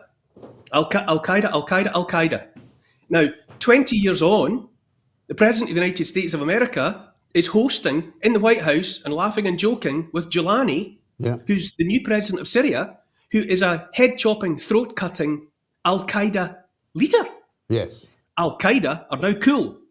They've served their purpose as baddies, and now they are good. And they can be fitted up with Savile Row suits and, 5-figure watches. And Donald Trump can joke around with them and give him his own brand aftershave, as if that is going to cover the stench of death on someone like Giuliani. So, it's not just, once you start looking at it, once you see, oh my God, this has got to be nonsense, this thing they're calling COVID. This is clearly just a bogeyman. Well, it gets much worse because millions of people died in the name of Al Qaeda, but and all kinds of immeasurable, irrecoverable damage has been done by the scamdemic. People are still dying directly as a result, not of COVID, but of everything that was done in the name of COVID. And it goes all the way up. And you watch it from micro to macro.